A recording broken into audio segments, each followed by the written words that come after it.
Olá, internet, sejam bem-vindos a mais um Latifúndio de Ideias Podcast. Dessa vez será a versão light.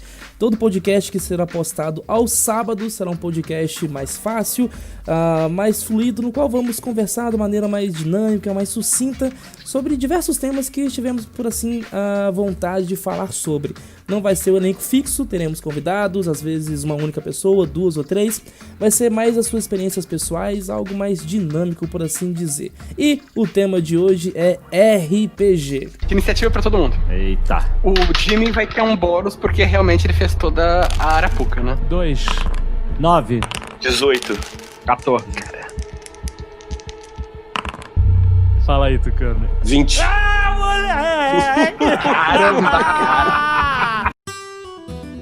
Eu sou o Jojo e o mestre que não utilizou de um taberneiro porradeiro, um kobold suicida e uma árvore bifurcada não é um mestre, mas sim um menino. Sou o Miguel, vocês já me conhecem, boa noite aí a todo mundo. Tô castando um feitiço aqui que eu preciso de concentração, pode passar pros próximos aí. E aí, pessoal, eu sou o Dinho, sou um convidado aqui, e a essência do RPG não é o mestre contra o jogador. Boa, eu saquei essa referência. Buenas, me chamo Rafael e se for pra dar um golpe, um ataque, dê o primeiro golpe com força. Peraí. Droga, tirei um. Muito bom! Então, eu sou o Wesley e eu sou contra RPG de combo, né? Vide Tormenta, que está me decepcionando muito. Nossa, decepção, pode colocar plural aí que bastante gente vem sofrendo com isso. Acertou mais um aí. Boa, ótimo.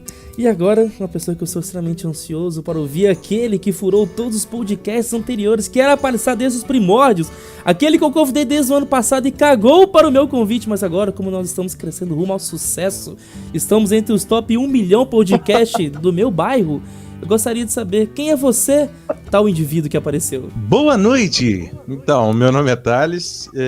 A frase que eu tenho pra dizer é uma frase de um bom mestre. O bom mestre de RPG diz: não me procure, eu acharei você. Ó, caraca! Aí foi a melhor. Puxou o mestre dos magos? É. Puxou o mestre dos magos? É o mesmo dos magos, né? É um golpe de oportunidade aí de graça. Caraca. É que ele botou no Google, frase mestre dos magos. Muito bom. Essa é das antigas, eu nem lembro. Iniciativa pra todo mundo. Eita. O Jimmy vai ter um bônus porque realmente ele fez toda a Arapuca, né? 2, 9, 18. 14. Fala aí, Tucano. 20. Então, pessoal, hoje eu reuni aqui pessoas que todo mundo aqui eu tive uma experiência de RPG. Acredito que apenas o Rafael foi o único que não mestrou pra mim, mas todos os outros eu mestrei, o Rafael também eu mestrei e todos os outros mestraram pra mim. Então nós temos uma experiência ambivalente de jogadores e mestre e acho que vai fluir de uma maneira mais dinâmica, falarmos sobre essa paixão que todo mundo aqui tem em comum, que é esse famigerado RPG. Então, vamos só trazer uma explicação simples e básica. Acredito que todo mundo que está ouvindo e veio pro podcast tem uma certa noção do que é o RPG, mas ainda assim não faz mal a gente revisar um pouco. RPG nada mais é do que uma espécie de jogo interpretativo, no qual temos um mestre, um narrador, alguém que está lendo uma história, alguém que está elaborando uma história, e todos os outros jogadores interferem diretamente nessa história desse mestre.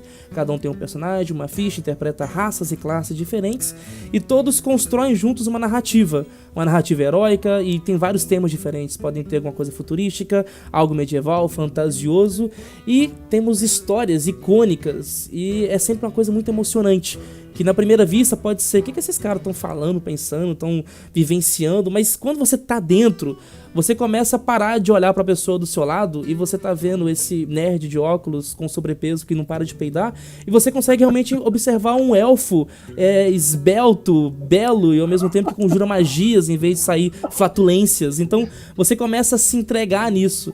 E é algo lindo, é realmente uma magia incrível que você tem essa dedicação interna. Então, antes de mais nada, eu queria saber qual é a experiência inicial que vocês tiveram, o primeiro gancho com RPG. Eu acho nada mais justo do que um senhor de idade aqui, um pensionista. Acho você, Tintim, o nosso ancião, deve ter tido a experiência mais arcaica. Poderia nos abençoar com tal informação? Então, o meu início com RPG foi uma coisa muito engraçada. Porque eu comecei o RPG foi a partir do meu irmão. Meu irmão, ele saía pra ir pra casa de uns amigos e ele ia final de semana, ele saía depois do almoço e voltava quase de madrugada pra casa. E ele, né, nunca me falava o que estava fazendo. Só que um certo dia, né, eu tava à toa em casa, eu peguei e fui acompanhar ele. Aí eram os meninos que jogavam, isso já tem quanto tempo? Isso deve ter uns 20 anos atrás. Então, tipo assim, foi uns 20, 21. E eu fui na casa desses meninos com ele, e lá tava aquela galera toda sentada, reunida. E, tipo assim, eu via aquelas fichas assim da mesa, via os lápis, né, que é pouco não usava lapiseira, não sei porquê. Mas, e aquele livro antigo de AD&D. Nossa, aquele livro. AD&D? AD&D. AD&D. Você entregou tua idade agora, você tá ligado? Então, os meninos jogando aquela ficha de AD&D, ia ver aquela ficha de Era AD&D papiro? toda. Não era papiro, não. Mas a ficha de AD&D, ela era, tipo, se a gente vê as fichas que tem hoje, né, tipo assim, do 3.5, do 4.0, do 5.0, era uma ficha, tipo assim, que era só, assim, uns traçados, era uma coisa muito básica, não tinha bônus de ataque, chamava era taco. Então, tipo assim, era um... Taco. Uhum. Não era na época que era lapidado numa bloco de pedra? Não. Era RPG contemporâneo, então era espadas, era castelo. Não, mas tipo assim, as folhas do livro não eram essas, tipo assim, com aquela textura plastificada. Era papel mesmo, e você via, tipo assim, a impressão era meio fosca, né? Porque a tinta não pegava muito bem no papel. Então o livro era, tipo, muito, muito bonito, eu gostava muito dos desenhos. Só que... Era livro oficial mesmo, assim? Comprou em português? Sim, oficial, sim. Tinha uns dados, tinha todo o material? Então, os meninos não, porque, tipo assim, eu usava só o livro pra jogar, né? Era baixo orçamento, né? Mas aí... Aí, tipo... Mas era uma coisa, assim, completamente... Tipo... Era... Sei lá, velho. O mais próximo de RPG que eu tinha chegado na época era cartinha de Magic antiga.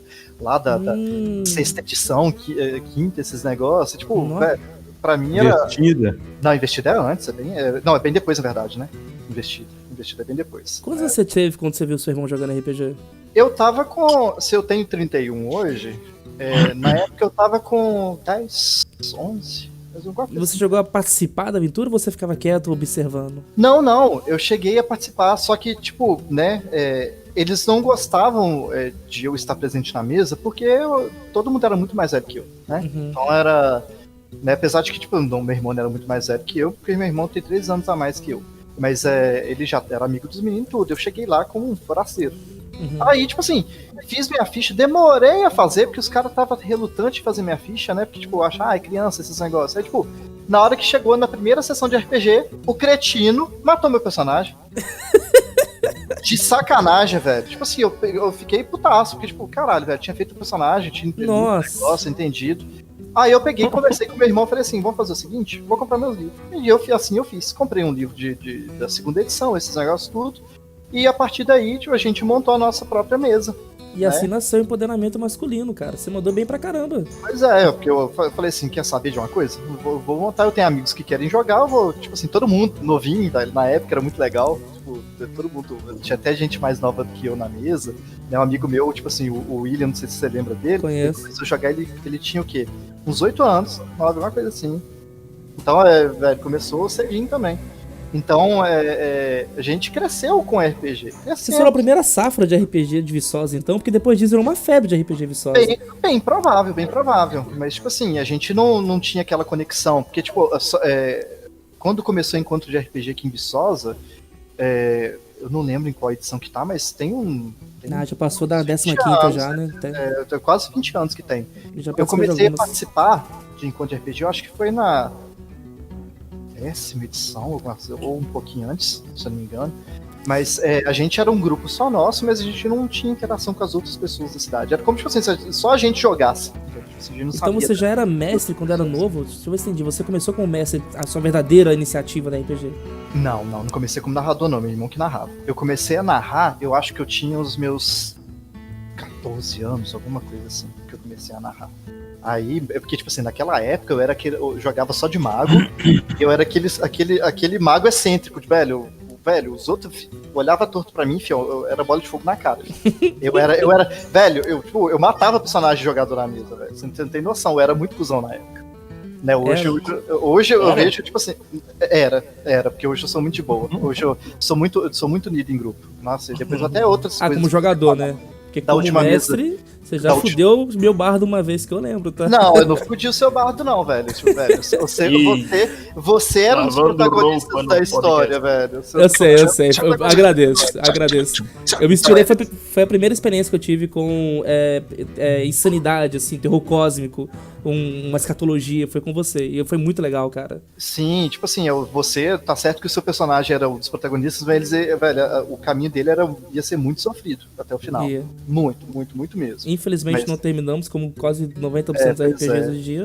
Mas aquela história era muito massa, velho. Era, e sempre, cara, você escreveu uma narrativa de terror que eu achei sensacional. Vamos agora também saber uma experiência, que eu tô curioso com você, Rafael. Você, que eu não sei qual é a sua origem com o RPG, nos deleitei com sua história. Primeiro personagem que eu fiz foi na época que o pessoal jogava bastante o D&D 3.5. Ó, melhor de todos. Aí eu comecei com... Era um gnomo que tinha um cachorro, né? E daí eu comecei com um druida, era um druida. Aí, foi que o primeiro grupo que teve foi o que eu montei na época. Eu olhei, tem um pouco mais de vida, eu vou aguentar um pouco mais, porque eu não sei jogar. Aí peguei o gnomo, né? Podia pegar um monte de outro lá, mas eu não tinha tempo pra montar nem nada. Quantos anos você tinha? Na época ali nós estávamos jogando lá, tava tudo em torno de 16, 17, de 14 a 16, 17. Era na época ali mais ou menos do ensino médio, né? Nessa faixa. Aí eu montei ali o que eu tinha na hora, passar os livros, montei, peguei druida, né? Tanto que depois foi a classe que eu mais gostei do jogo, né? Mas porque eu comecei a estudar mais ela e vi que tinha que ter um livro para poder jogar, né? Porque tu invoca isso e magia daquilo, mas foi o primeiro que eu montei e o primeiro que eu joguei foi esse daí. Aí foi onde é que marcou, né? Onde é que deu a sequência. Daí, se todo mundo conhecia o D&D, jogava mais o universo do D&D, o 3.5. Todo mundo já conhecia, já tinha mais pessoas, né? E às vezes é meio por cidade também, né? Região. Uns acabam jogando mais um estilo e fica meio que naquele, então é difícil ter uma variedade só. Eu imagino que seja mais com cidades grandes ou depois de um tempo, quando começa a jogar mais, aí tu vai, D&D, agora vou jogar um Tormenta, vou jogar um Trevas, vou jogar né? Com o tempo, acho que é essa a ideia. D&D é o pai de todos. Por exemplo, eu não sei aonde que o Tormenta ele se proliferou mais. Eu demorei a conhecer Tormenta. Mas que em Santa Catarina o pessoal conhecia Tormenta muito mais fácil, né? Tinha até uma loja lá em Santa Catarina. Mas na minha cidade não, eu fui conhecer em Viçosa depois de muito tempo. Jamboa é aqui do sul, daí acho que daí pega mais fácil ali, mas tem aqui um grupo também que é muito do Tormenta e um outro já não é nada, é só D&D ali praticamente, então, mas espalhou bastante. E a experiência de mestre, Rafael? Como que começou? Quantos anos? Por que você quis mestrar? Eu mestrei poucas vezes, né?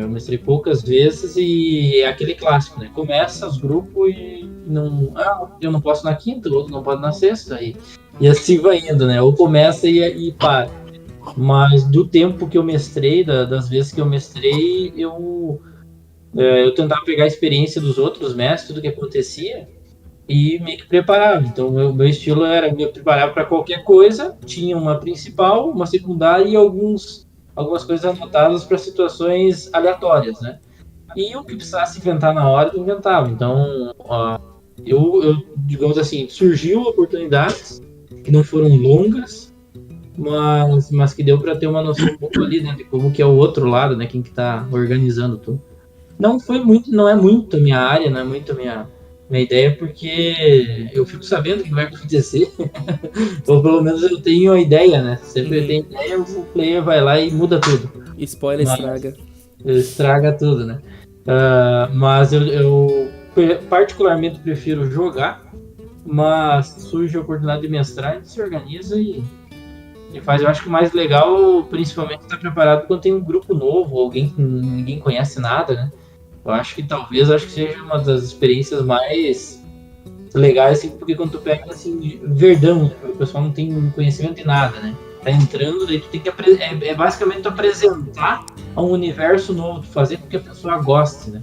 É tipo no anime de Sekai, né? Você tá num novo mundo. É Tá legal, no- você foi um dos pioneiros, assim, na minha mesa que levou a sério aquele termo, pega esse filho da puta e bata nesse outro filho da puta. Que foi numa cena no qual ele era um monge muito foda, ele não lutava com ninguém, mó pacifista, briga de bar, ele tá lá, desviava, tomava o caneco dele, foi embora.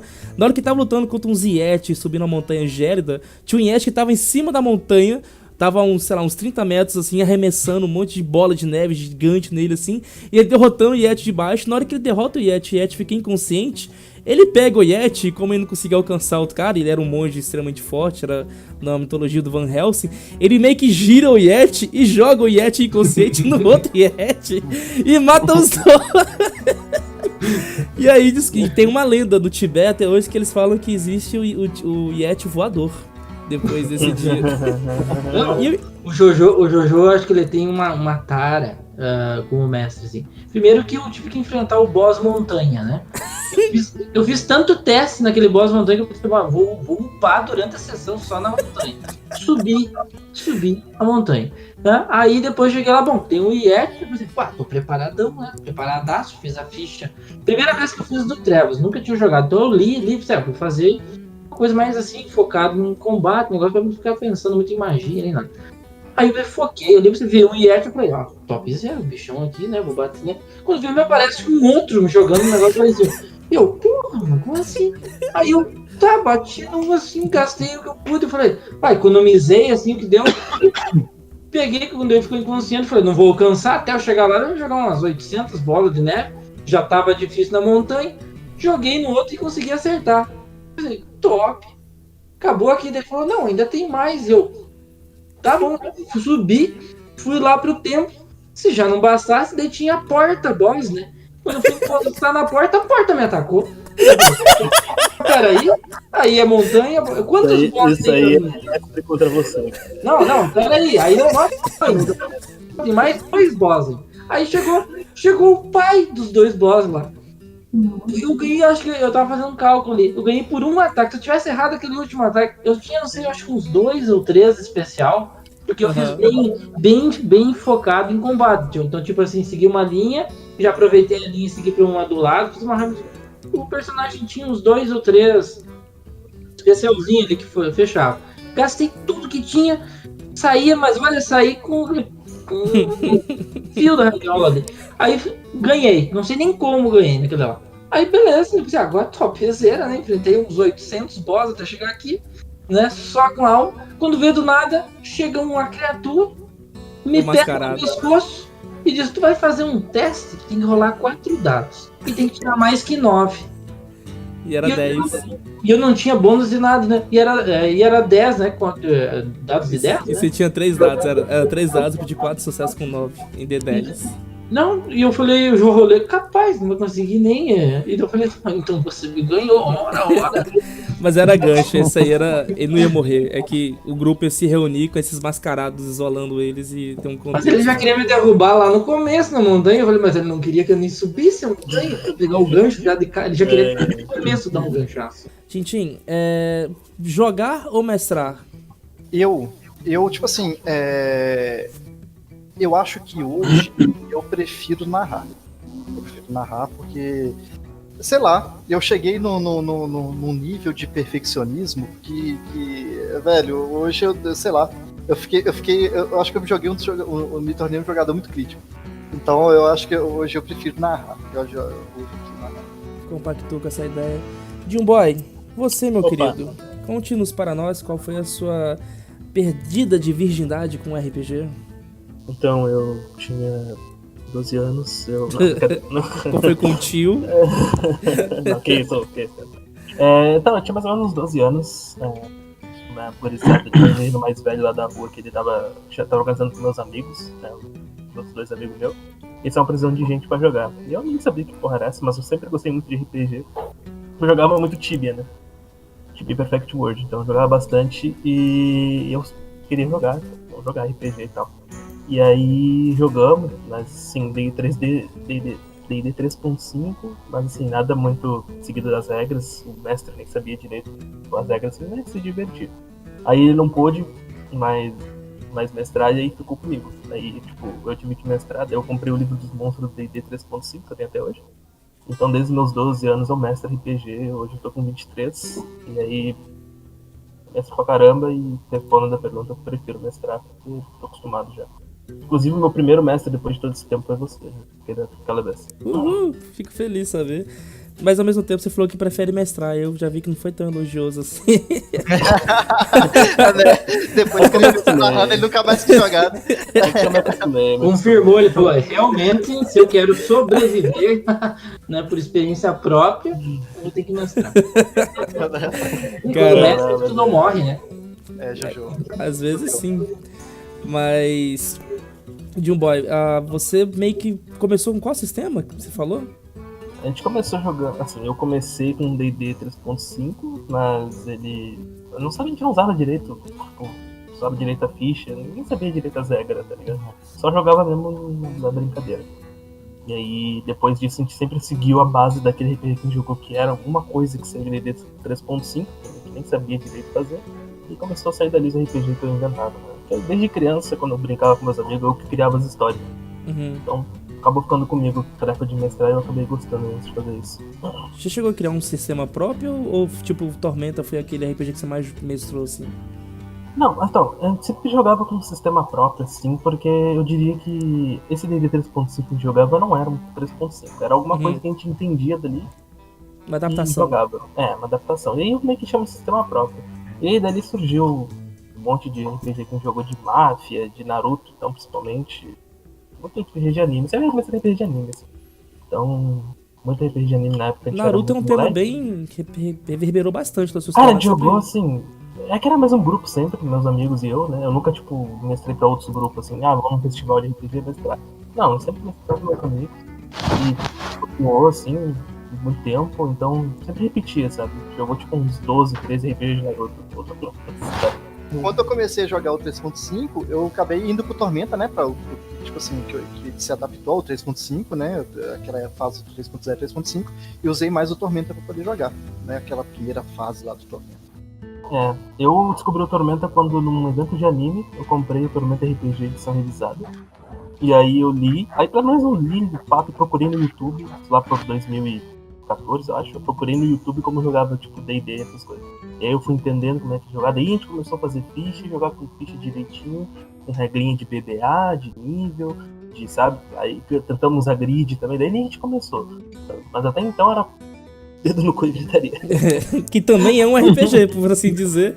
Não sei se vocês conhecem, tem um RPG chamado Dedo no Cu e Gritaria, no qual rolagens de ataque é dedo, a CA, a defesa, é o cu, e gritaria é pra reduzir o dano que você toma. Existe mesmo, é fenomenal. Pegando ainda a deixa, temos mais dois restantes. Miguelito. Acho que eu talvez saiba qual foi a sua primeira experiência com RPG, mas o mundo precisa saber, e não apenas eu. Se não lembrar, eu vou ficar chateado. Eu gostaria que você trouxesse a sua experiência e, assim, se possível, tente adorná-la com elogios, que eu ficaria mais feliz. Só se tiver jeito. De domingo, eu e meus amigos passeávamos por Viçosa. Eu não lembro o dia, na verdade, mas foi lá em Viçosa. Eu não lembro se eu tinha 14 ou 15 anos. Provavelmente 14. O Thales estava também? Você estava? Não estava, Thales? Estava no dia, que a gente jogou lá. RPG lá. Foi a primeira vez que eu joguei. A gente jogou RPG e jogamos aquele jogo do Duque que mente, você lembra? Você lembra aquele jogo do Duque, que era o Duque da mentira, que a gente tinha as moedas, aí você contava uma... Que tinha as moedas. E dava um gole, a gente fez uns roleplays, mas continue, desculpa te interromper. Miguel? Acho que ele caiu. Na vez dele ele caiu. Miguel? Nossa. Tirou uma conexão. Gal. Eu acho melhor trocar. Passa. Depois volta nele. Vamos atrasar o turno dele. Passa. Passa o turno dele. Moscou. Gente, ó, você que trouxe a experiência de RPG pra mim. Foi aquela aventura que a gente perdeu a primeira aula, a gente matou a primeira aula, não sei o que era, mas era uma aula relevante do colégio para jogar num RPG extremamente improvisado. E eu lembro dos detalhes dele. De onde que veio a sua pega, você que me trouxe a esse mundo? Então, foi mais ou menos uns 20 anos atrás, velho. Eu realmente devia ter uns 8 anos, assim, mais ou menos, e a galera, eu tava andando com uma galera que era muito mais velha que eu, que tava jogando Magic, que tava na época aí de Legiões, Investida, Flagelo, época da Croma, Phage, essa coisa toda, assim. E a galera tava jogando GURPS. GURPS. Essa galera, tipo assim, já é uma galera, tipo assim, um cara era policial, outro cara já era universitário, tipo assim, eu fiquei encantado com aquilo, né? E era realmente uma coisa assim, um pouco mais profissional, uma coisa mais elaborada, e eu ficava de cara, e eles não me sacanearam por eu ser, tipo assim, jovem e tal, criança, me deixaram participar numa boa, e aquilo foi enriquecendo o meu imaginário ali. Aí, tipo assim, como a gente ia lá pra nossa cidadezinha lá em Pocrane poucas vezes no ano, quando esses caras não estavam lá, então a gente improvisava o nosso joguinho ali mesmo, as pessoas mais jovens ali. Aí era uma coisa zoada, tipo assim, RPG de Medabots, RPG de Pokémon. Era um negócio bem fraquinho. Uma ficha, tipo assim, bem mediocrezinha e tal, mas dava pra fazer legal. A gente deixava ali a imaginação correr. Eu ia lá pra minha cidade, por exemplo, eu morava em Santa Rita, né? Santa Rita de Minas. Aí eu jogava com o Caio e tal, aí depois de um bom tempo, eu fui encontrar com você mesmo, pessoal lá de Caratinga, e aplicar aquele RPGzinho zoado lá, mas que... foi o início, né? Foi a gênese da coisa toda. Foram 20 minutos, assim, bem simples, no qual foi o suficiente pra me instigar a querer continuar jogando. Eu lembro, tava eu, você e o Matheus, e você tinha preparado uma coisa de improviso no papel, entregou pra gente, e eu lembro que eu tenho um elfo gigante parrudo que tacava o foda-se e empurrava os outros.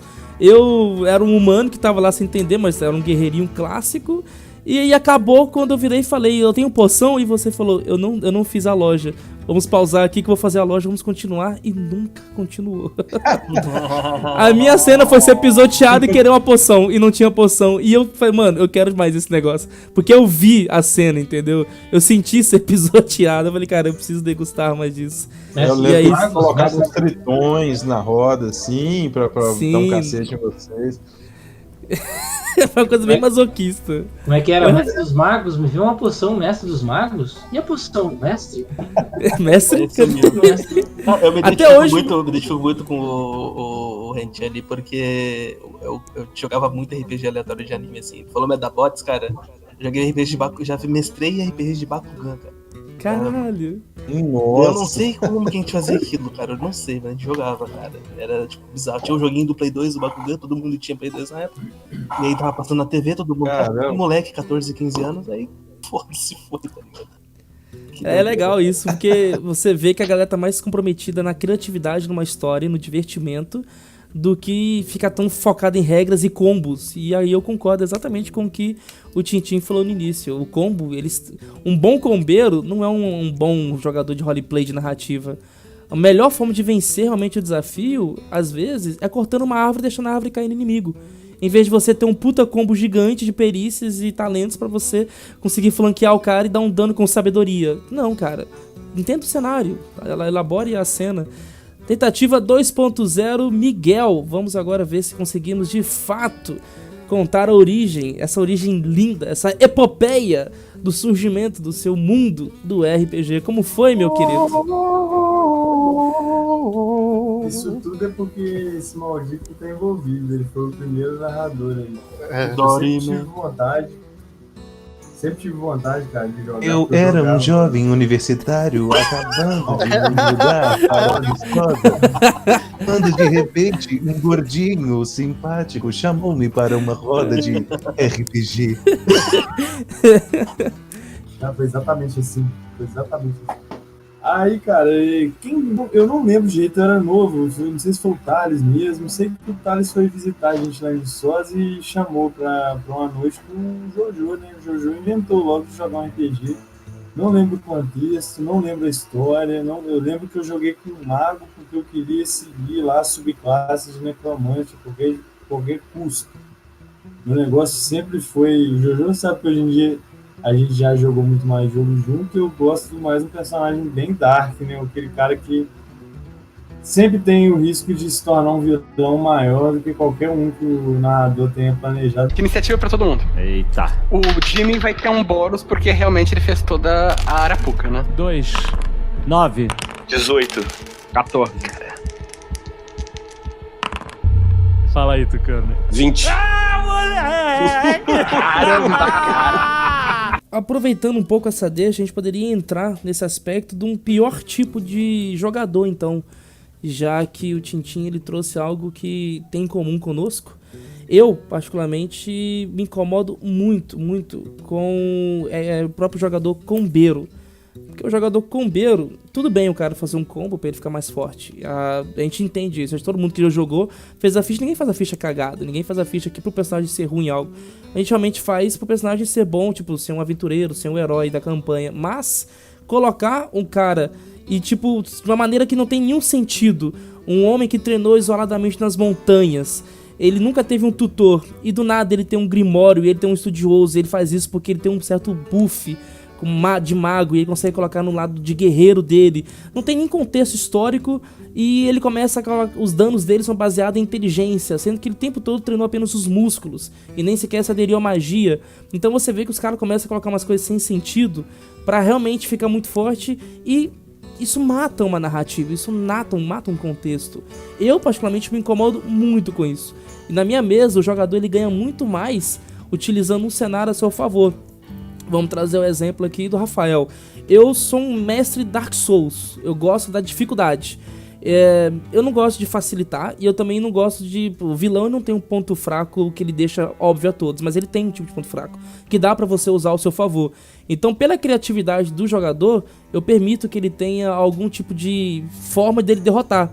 Então, assim, a única método que eu realmente pensei que o Rafael ia perder naquele contexto é na cena final, porque apareceu um boss de nível épico, que ia apenas adormecer ele, e ia meio que, num contexto, juntar com os outros membros do grupo, eles estariam todo mundo desacordado do local, tentando fugir do covil do boss. Sim.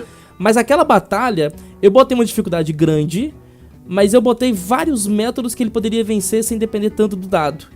E na hora que eu vi que chegou no momento perfeito pra acabar com a cena, eu falei, cara, melhor morrer que agora. E teve muitas vezes, e agora acho que todo mundo como jogador vai concordar comigo, que assim, o boss pode ter 100 de vida. Vou dar um exemplo do Jin, uma vez estava lutando contra um giralão da tormenta zumbi. É um bicho que tinha redução de dano 10, HP 80, ele tinha 4 ataques por turno, era um bicho muito gigante. E tava todo mundo lutando, até que o Jin teve uma ideia sensacional. Vou pegar a minha katana, vou cortar essa árvore gigante, que era uma árvore, uma floresta de árvores atrozes, pra cair em cima do giralão. E aí sim, vamos matar o cara. Então, se todo mundo lutou a sério, a galera se dividiu, cada um segurou um dos braços do giralão, cada um tentou prender o giralão, enquanto o Jin, com 2 ataques, ele cortou a árvore e cortou no ângulo certo pra cair. E foi um desempenho tão grande do grupo de segurar o giralão, do Jin cortar a árvore pra poder cair e matar o giralão, que o giralão ainda tinha mais uns 40 de vida. Mas eu achei tão épico aquela cena, tão legal, que eu falei, cara, o giralão morreu. Acabou, entendeu? Eu gosto da finalização épica, eu gosto da história incrível. Então eu mesmo desrespeito a minha própria criação pelo desempenho do jogador. Então naquele contexto do Rafael, por exemplo, que derrotou o boss lá por um hit final, naquele momento pensei, cara, aqui é um momento legal pra dar a deixa final. O Rafael acabou de finalizar o boss. Eu tinha mais algumas cenas extras, mas cara, não precisa ser como eu criei. Aqui foi épico. Foi tão difícil, mas foi tão incrível ter vencido que o cara realmente valoriza a dificuldade. Então eu gosto do contexto. O combo pra mim estraga. Pra você, Tintin, qual é a sua experiência íntima com esses combos? Então, como eu comecei, tipo assim, eu já fui aquele jogador combeiro já. Eu sempre, por eu ser uma pessoa que deu todos os livros, né, tipo, dos RPGs que eu jogava, os RPGs que eu narrava, então eu tinha à minha disposição todos as, tipo, tipo assim, eu tinha à disposição todo o meu conhecimento para poder elaborar uma ficha. Só que eu via que combos deixavam narradores, tipo assim, menos experientes que eu, jogador, deixava ele desconfortável, porque eu me tornava um personagem que praticamente era imbatível na mesa. Tudo que ele tinha para poder me desfavorecer, eu tinha alguma coisa para poder evitar. Então, acabava que o narrador, ele, em algum momento, ele tinha que fazer alguma coisa que era fora do comum, alguma coisa que era virtualmente mais poderosa que todos os personagens da mesa, e isso acabava prejudicando outros jogadores. Então, tipo, me prejudicava, mas acabava levando gente junto, outras pessoas junto. Então, eu vendo esse tipo de coisa, eu comecei a mais me importar mais, tipo assim, poxa, velho, eu tenho experiência, eu tenho conhecimento, por que eu não posso interpretar? Aí eu comecei a jogar, tipo assim, esse foi o momento que eu comecei a jogar RPG de verdade. Que eu comecei a interpretar meus personagens, saber quem é meu personagem, tipo, a elaboração do prelúdio, todas essas coisas. E, tipo assim, foi uma experiência muito bacana pra mim, porque hoje eu não consigo nem ver jogar do Combeiro na minha frente. E, tipo assim, eles até fazem, podem até fazer, mas eu tenho o conhecimento, e agora eu sei como que eu vou prejudicar ele sozinho, sem prejudicar dos outros. Então, tipo assim, mas hoje eu falo que né, eu não sei se tá entrando nesse assunto, mas hoje eu vejo muito mais uma coisa de empecilho de mesa, o jogador que gera intriga, do que o personagem, o jogador que é combeiro. Né? Tipo assim, eu tive uma experiência muito ruim recentemente, eu não vou falar nome nem nada, eu fui jogar numa mesa de online aí, e com alguns amigos de um amigo meu. Só que, tipo assim, logo de início, eu já entrei praticamente no embate com um jogador que a vida dele era fazer combo. Então, eu tentava interpretar, eu via todas as coisas, tipo assim, da melhor maneira. E, sei lá, eu não sei, o cara invocou comigo, né? E começou, de alguma maneira, criar personagens que prejudicavam todo mundo na mesa. Fazer o personagem, sem estudar o personagem. E isso acabava prejudicando a narrativa ao ponto de fazer todos os jogadores saírem no prejuízo. Eu acabei, por sanidade mental, né, pra evitar, porque, tipo assim, sei lá, eu tipo assim, passei por alguns momentos na minha vida aí que eu tava evitando passar por algumas situações, eu acabei saindo da mesa por causa disso. Tipo assim, eu já não tava me sentindo bem jogando. Então eu falei assim, não, tudo bem, eu prefiro me retirar da mesa do que criar uma situação com todo mundo. Então, tipo assim, hoje eu não gosto do personagem combeiro, mas eu também não gosto do jogador que gera intriga na mesa, né, gratuitamente. Eu penso assim. Faz as suas palavras as minhas. Exatamente, concordo assim embaixo. Rafael, você tem, assim, pode não ter sido na sua mesa especificamente, mas o tema agora é tipos de jogadores ruins. Você consegue citar algum tipo de jogador ruim? Um exemplo de péssimo jogador? O jogador ruim ao longo do tempo que eu vi, assim, claro que nem o Combeiro, eu não sei assim até que ponto eu peguei Combeiros ou o que acham, né? Por exemplo, que nem eu tenho o que eu tenho perfil. Não sei se isso entra no Combeiro ou não. Eu fiz um personagem que nem aquele dia que ele jogou Trevas. Eu maximizei o máximo que podia com ele. Por exemplo, ele ia ser um lutador. Então eu peguei, fiz uma classe médica, ele ganhava mais fôlego, fiz uma de lutador aqui. Então eu tentei pegar o que ele seria bom. Mas você escreveu uma história, você justificou. O seu combo é um combo aceitável. Criei uma história, fiquei tipo, naquele universo ali, né? Se eu fosse um mago ou alguma coisa, por exemplo, um druida, porque alguma coisa que prenda em área, ajuda o pessoal a bater, alguma coisa que... Enfim, alguma coisa que tu consiga dentro do que ele tem usar. Sei se isso é combeiro ou não. Eu vejo muito o pessoal pegar um pouco de uma classe aqui, um pouco de uma classe ali, mais um item aqui. Eu não sei se essa é a ideia. Mas o mais combeiro, não sei se eu peguei muito ao longo do tempo. O pessoal normalmente fazia uma ficha, ou fazia um negócio e seguia. Mas o mais ruim que eu vejo, assim, é quando tem alguém na mesa que sempre faz alguma coisinha pra estragar ou pra dar errado. Por exemplo, uma situação assim, quando vê todo mundo opta por determinada situação, né, porque tu tá querendo ou não, tu pode ser até desconhecido como personagem, né? Mas, em teoria, né, você se juntou por um objetivo, então... No mínimo, tu tem que fazer com que dê certo no teu grupo pra sobreviver, alguma coisa assim. Mas, enfim, às vezes a ideia do personagem não é ser, por exemplo, é um anti-narrativa, você quer dizer? Um cara que vai oposto à narrativa? Isso.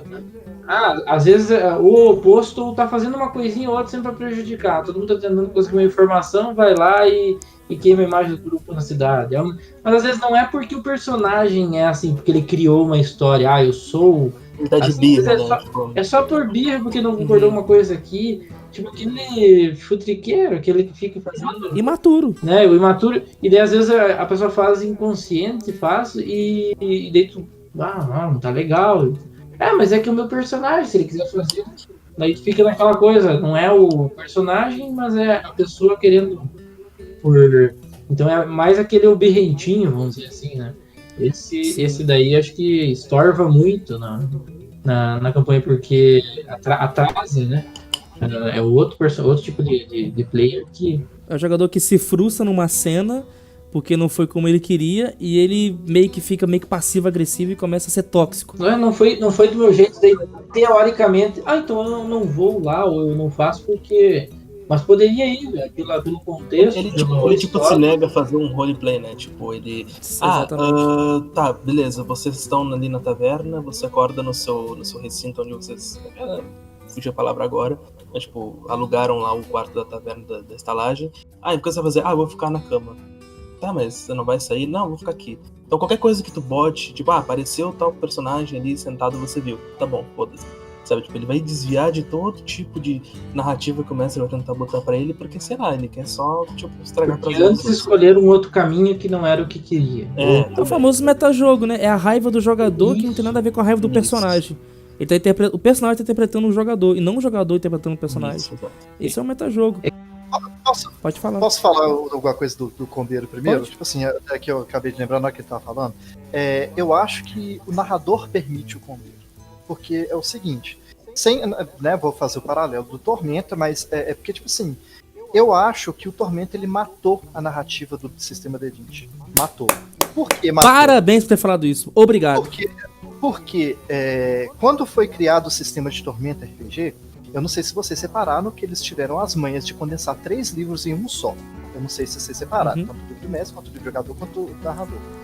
Então, tipo assim, o que eles fizeram? Eles não sintetizaram as coisas, eles excluíram muitas coisas em questão de regra, coisas que eram cruciais. Porque se você começa jogando o 3.0, tipo assim, que eu comecei no AD&D, depois tive os meus momentos 3.5, passei pro 3.0 e o 3.5.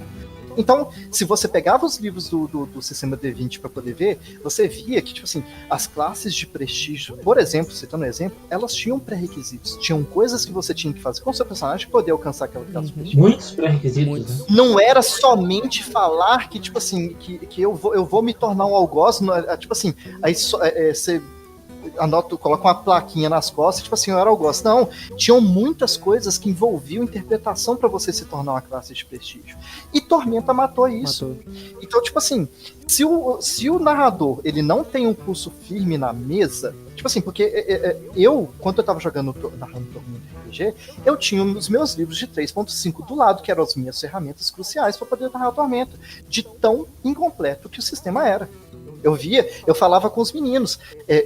Velho, infelizmente, os caras que escreveram o livro, eles encaixaram uma caneta no cu e começaram a rebolar em cima do papel. Parece que eles não falaram entre si. Porque se você... O combo do carisma, sedutor, amador farsante, trapaceiro arcano, cara, você vê que assim, é um combo de carisma surreal. Parece que o cara que fez essa parte não conversou com o cara que fez outra parte, e o guia da teologia conversou com ninguém. Tá lá e foda-se. É um trabalho em grupo e não em equipe, né? Exato, trabalho em grupo e não em equipe. Exatamente. Aí o que acontece? Na hora que eu vi, nas mesas que eu tava narrando, né? Tipo assim, eu vi os personagens que queriam fazer combos, todas essas coisas, mas na hora que eles iam mexer na ficha deles, falaram assim, eu vou pegar tal classe de prestígio. Não, tudo bem, pode pegar, mas qual que é a sua explicação pra ela? Né, se o personagem, esse tempo todo, ele esteve fazendo tal coisa, e tipo... esse conhecimento que você está adquirindo agora para essa classe de prestígio veio de onde? Assim, muitas vezes eu pegava o jogador no pulo. Então, tipo assim, às vezes o cara, suponhamos, ele ia pegar ele usar uma arma que não é uma arma comum, por exemplo, né?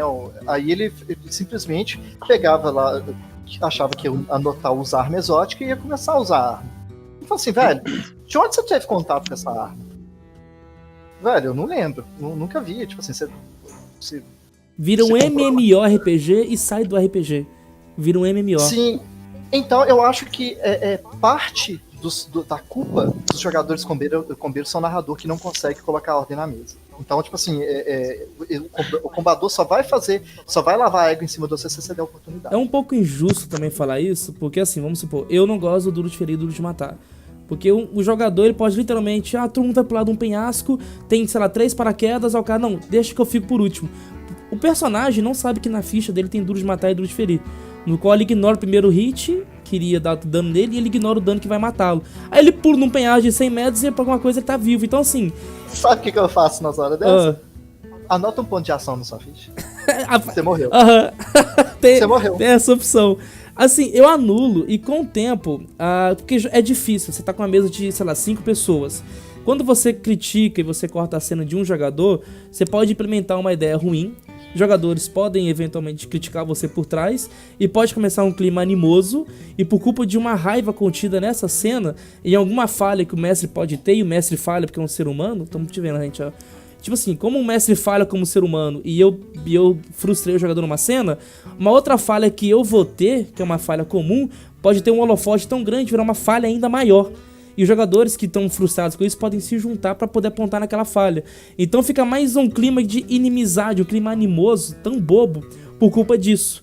E pra mim, RPG envolve frustração. O mestre tem sim que frustrar o jogador tem que seguir a jornada do herói, ele tem que fracassar, ele tem que ter um momento de glória, tem que decair para poder se ascender depois do fracasso. E aí sim, é igual toda jornada de herói clássica. Começa com um cara que ele é predestinado, ele vence desafios fáceis, ele encara um desafio forte, ele fracassa, ele não se aguenta, ele acha um mestre que ensina ele, traz de volta a perspectiva dele, e ele volta triunfante enfrentando o verdadeiro desafio. Então envolve esses nuances da história. Não é uma linha contínua de sucesso. O jogador tem que entender que mesmo ele sendo um arqueiro, ele talvez não vai encontrar o arco sagrado no final dessa jornada. Ele tem que fazer uma outra coisa. E assim, é difícil você hoje em dia...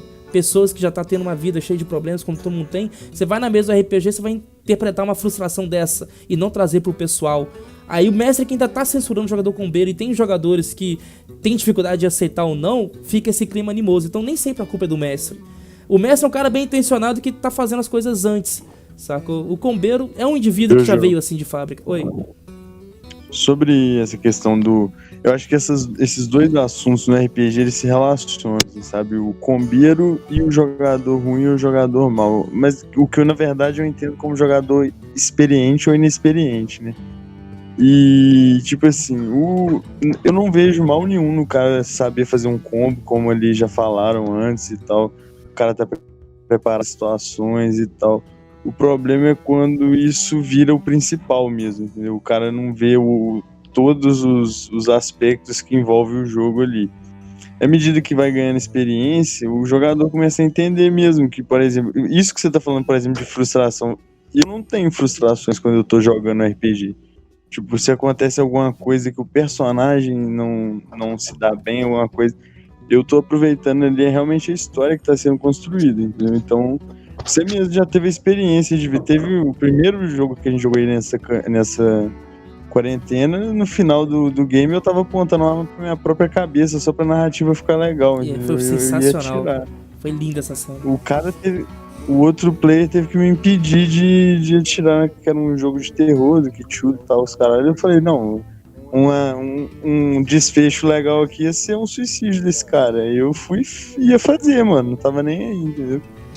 E, tipo, eu acho que é isso. Às vezes que a pessoa não tá ali no jogo pra se divertir, entendeu? Ela tá ali pra ganhar, pra tentar ser melhor, coisas. Então, tipo, o problema não é saber fazer um combo. O problema é querer fazer o combo pra esfregar na cara de todo mundo, que você bate na cara de qualquer um, entendeu? Exato.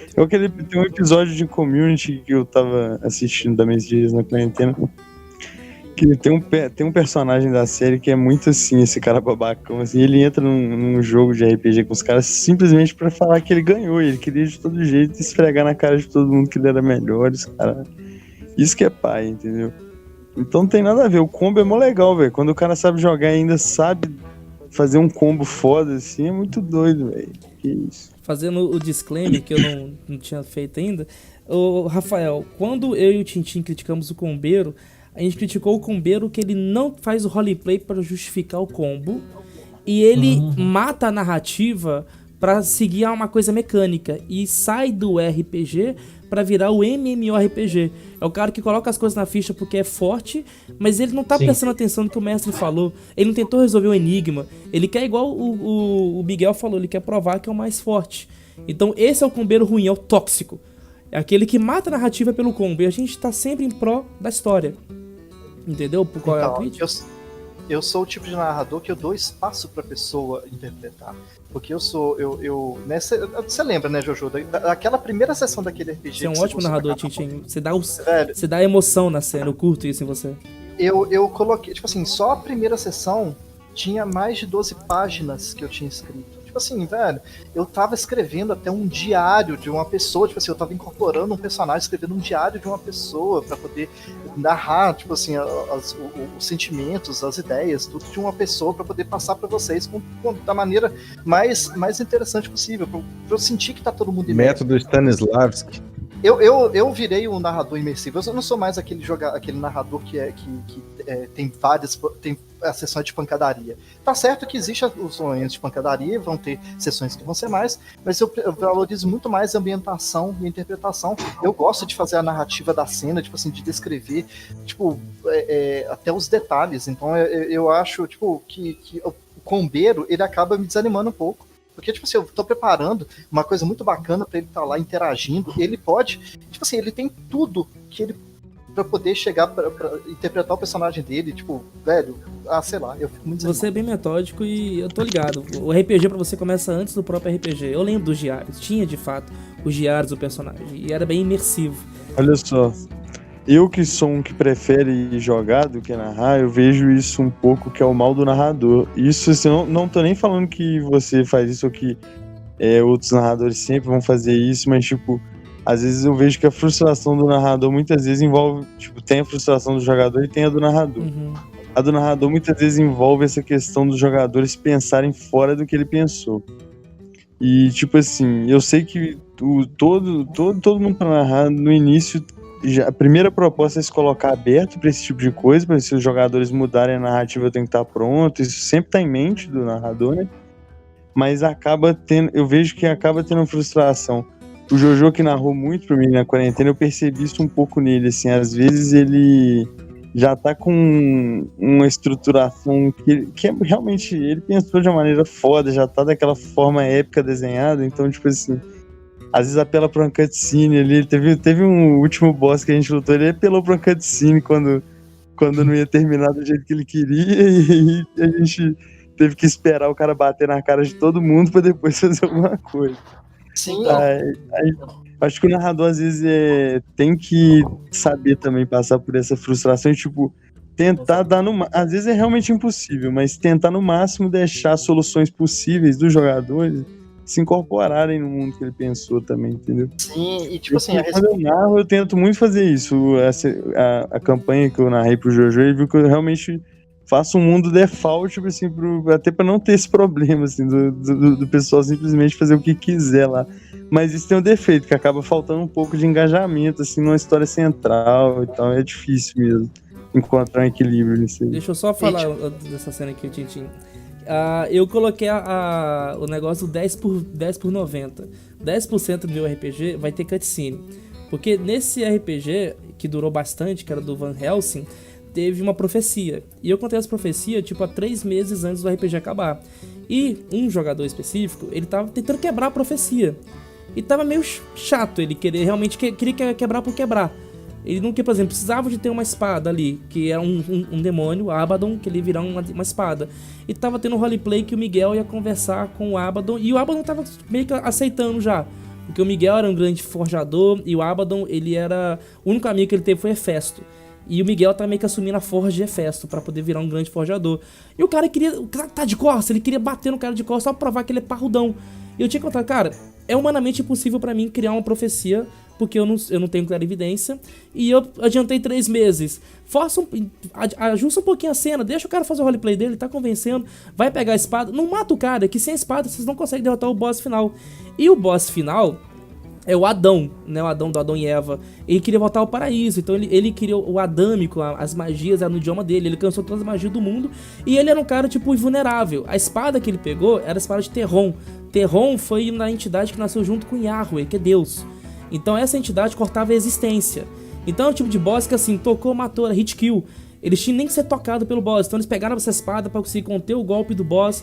Foi uma coisa meio épica demais, e chegou um ponto da batalha que eles estavam tão fortes, que a humanidade morreu, só tinha eles, que era mais roleplay do que dado. E na cena final, no qual o boss, ele alcançou, ele absorveu a espada de Terron e ele virou uma entidade que é um ser onipotente que lutou de frente com Deus, os caras não tinham rolagem mais, entendeu? Ele alcançou aquela onipotência. Só que o próprio Deus, ele se perdeu na vaidade, na ganância. Então na cena que eu peguei os meninos, não tinha como desviar. E eu tava fazendo aquela narrativa do boss, assim, imponente, que eles me ganham no ataque de oportunidade, me distraindo. Que foi um exemplo que um jogador fez, ele era um bardo. Ele ficou fazendo roleplay de 3 minutos conversando comigo e ele tava batendo o dedo. Aí na hora que acabou toda aquela conversa, ele falou: Jojo, agora que eu terminei de fazer, eu estava tocando a canção do diabo, tocando ela. Pode botar a dificuldade que fiz. Esse 3 minutos de conversa foi eu distraindo o boss. Acabou. Não precisa de dado, é um roleplay. Então neste momento que o boss estava nessa cutscene, que realmente é impossível o jogador fazer qualquer coisa, o Miguel, que era um robozinho pequenininho, ele saiu de dentro do robô grandão, enganou o boss, todo mundo, foi lá no fundo e mexeu na roda do destino, que foi aonde você consegue alterar o destino de tudo. E o Miguel refez o destino do RPG. Então assim, era aquela cutscene que o jogador tem que entender que ele não aguenta. Quem já mestrou terror cósmico, que nem eu já mestrei, o jogador às vezes não interfere que ele tá vendo o desconhecido, ele tá olhando pro abismo, o abismo olhou de volta, ele não consegue compreender, ele sofre dano de insanidade, ele começa a sequelar. Então o jogador às vezes ele não interpreta que ele perdeu um braço, que ele tá morrendo, que tá moribundo. O jogador tem que forçar essa interpretação, colocar uma cutscene, dar os sentimentos pro jogador entender que, pera, realmente, o meu personagem tá fudido, eu acabei de matar alguém, eu nunca matei alguém antes, isso me abala. Então o jogador, aí que entra essas cutscenes, que agora eu coloco. Tem algumas cenas que eu falo: pera aí, gente, agora cutscene, eu tô narrando, vocês não conseguem interferir, que vocês estão reagindo ao que tá acontecendo. Aí depois vai, entendeu? Mas eu não mato o jogador em cutscene. Eu apenas peço que eles prestem atenção pra sentir o peso da narrativa. Então, ele tinha falado, tipo assim, do narrador que tem as expectativas frustradas em mesa. Eu, tipo assim, eu achava isso muito engraçado, que eu nunca tive isso não. Porque há muito tempo atrás, né, tipo, eu sempre narrei sem ter escrito nada, sem ser fazer, eu não tinha aquele costume de escrever crônica. Então, eu peguei aquele costume de toda vez que alguém fazia alguma coisa que eu não queria, eu anotava aquilo. Eu não anotava, porque, tipo assim, aquilo me dava perspectiva para outras narrativas. Então, eu ficava anotando as coisas e eu abordava aquilo depois. Então, todo mundo que fazia alguma coisa, né, que não atendia os meus expectativas, então tava tudo anotado. Na hora que eu comecei a escrever as minhas crônicas mesmo, tudo eu continuei fazendo isso. Então, eu ia ramificando a minha narrativa para, tipo assim, infinito.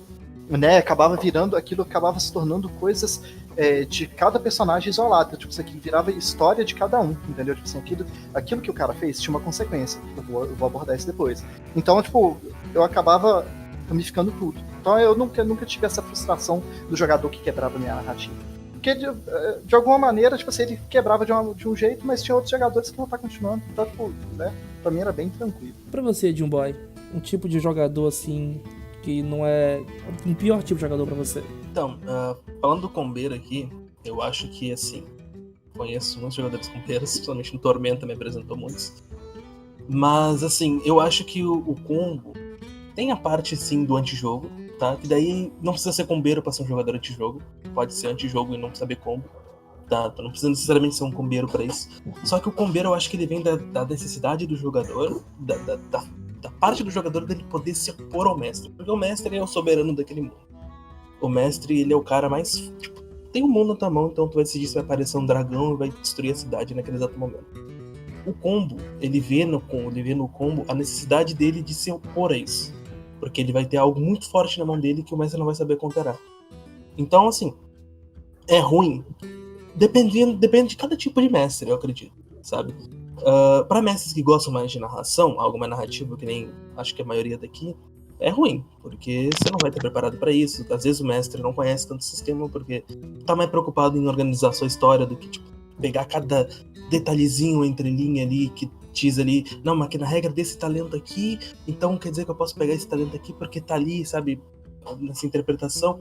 Então, assim, mas tem mestre que gosta de jogar nesse estilo, assim, tipo, vamos jogar dado e vamos bater cabeça um contra o outro. Então, assim, eu acho que a gente tá crucificando muito o combeiro, mas, assim, dependendo do tipo de jogo onde ele tá, dependendo do tipo de mestre, às vezes, tudo bem, sabe? Ele tá contra um mestre que às vezes quer jogar assim, que gosta de jogar assim.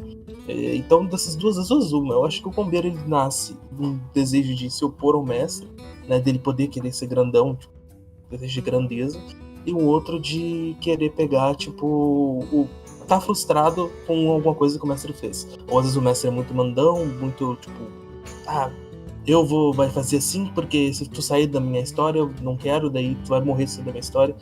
Tem mestre que às vezes é assim, sabe? E aí, sei lá, às vezes o jogador se frustra e vai procurar num combo na internet alguma coisa pra despedaçar esse mestre no que ele puder. Então eu imagino que seja o combeiro acaba surgindo disso, e acho que entre o combeiro e o antijogo, acho que não precisa ser combeiro pra ser antijogo, e o antijogo é mais difícil, que nem o menino ali citou, o nome dele agora, desculpa.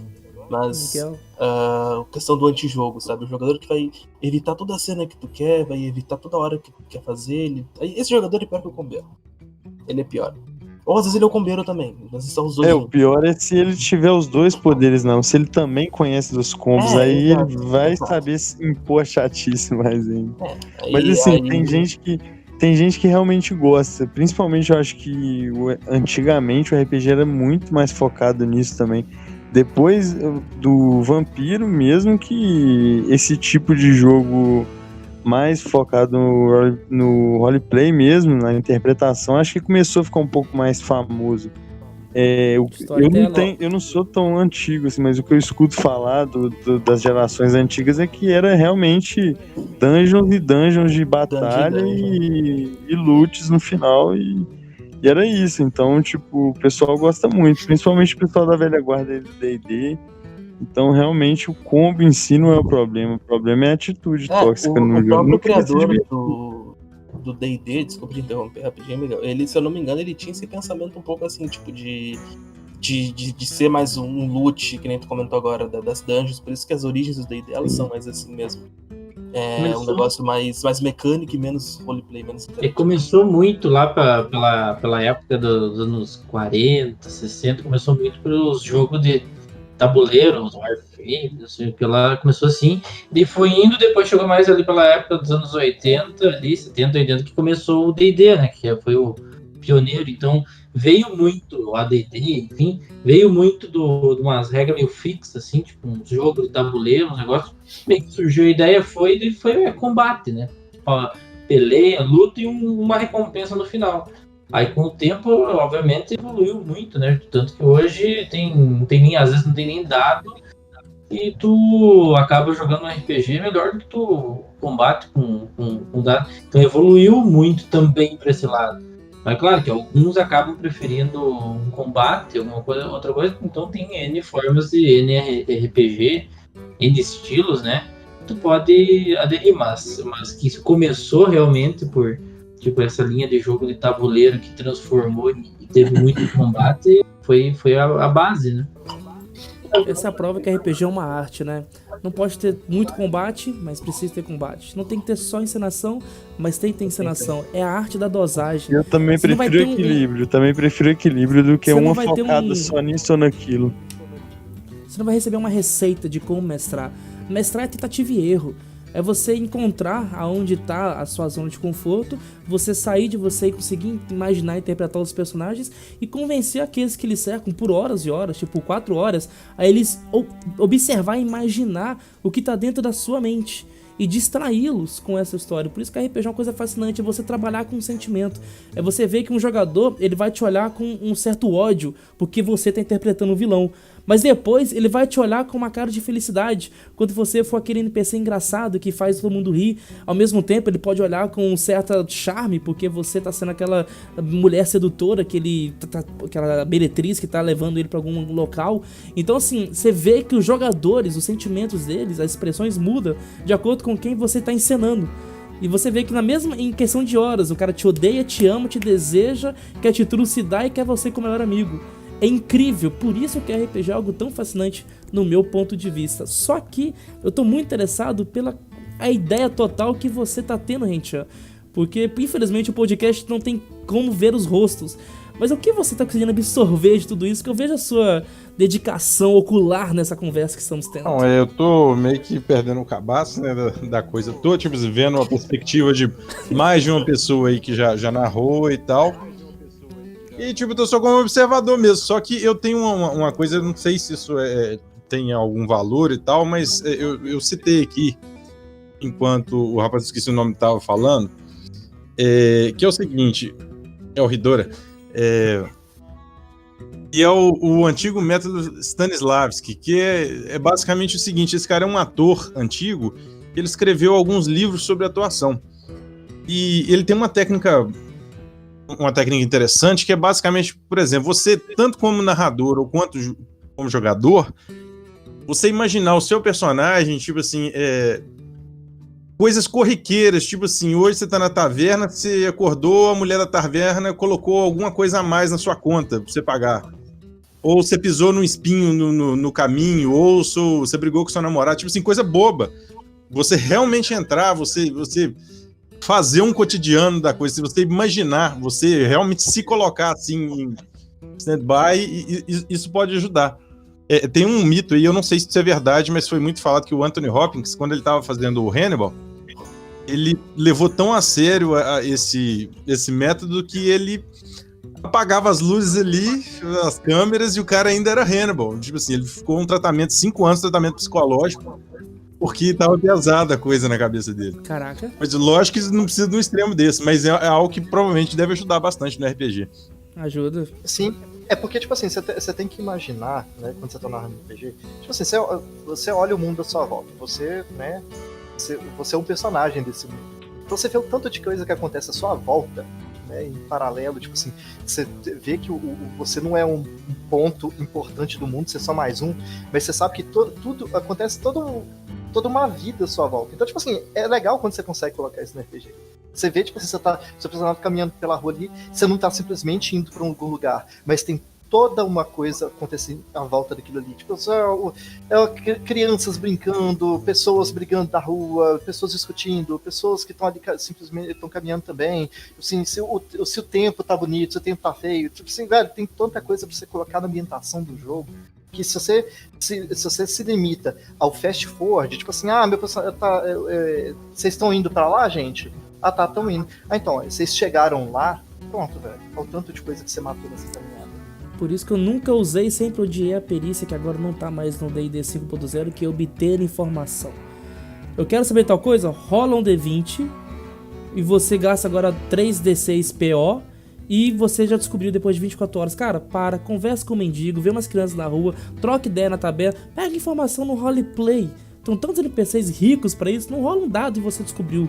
Não mate toda a narrativa com uma rolagem de dado. Mas então, eu vou defender um pouco aqui, não eu devo obter informação, mas eu vou defender um pouco a descrição de perícia, que, assim dizendo, isso mata o roleplay, mas depende também, aí depende um pouco da gente mestre executar um pouco isso, porque vamos supor assim, se eu sou um personagem aonde eu tenho um carisma muito alto, e aí meu modificador de obter informação é um pouquinho maior, mas eu como pessoa não tenho essa manha, eu como pessoa não tenho isso, mas o meu personagem tem.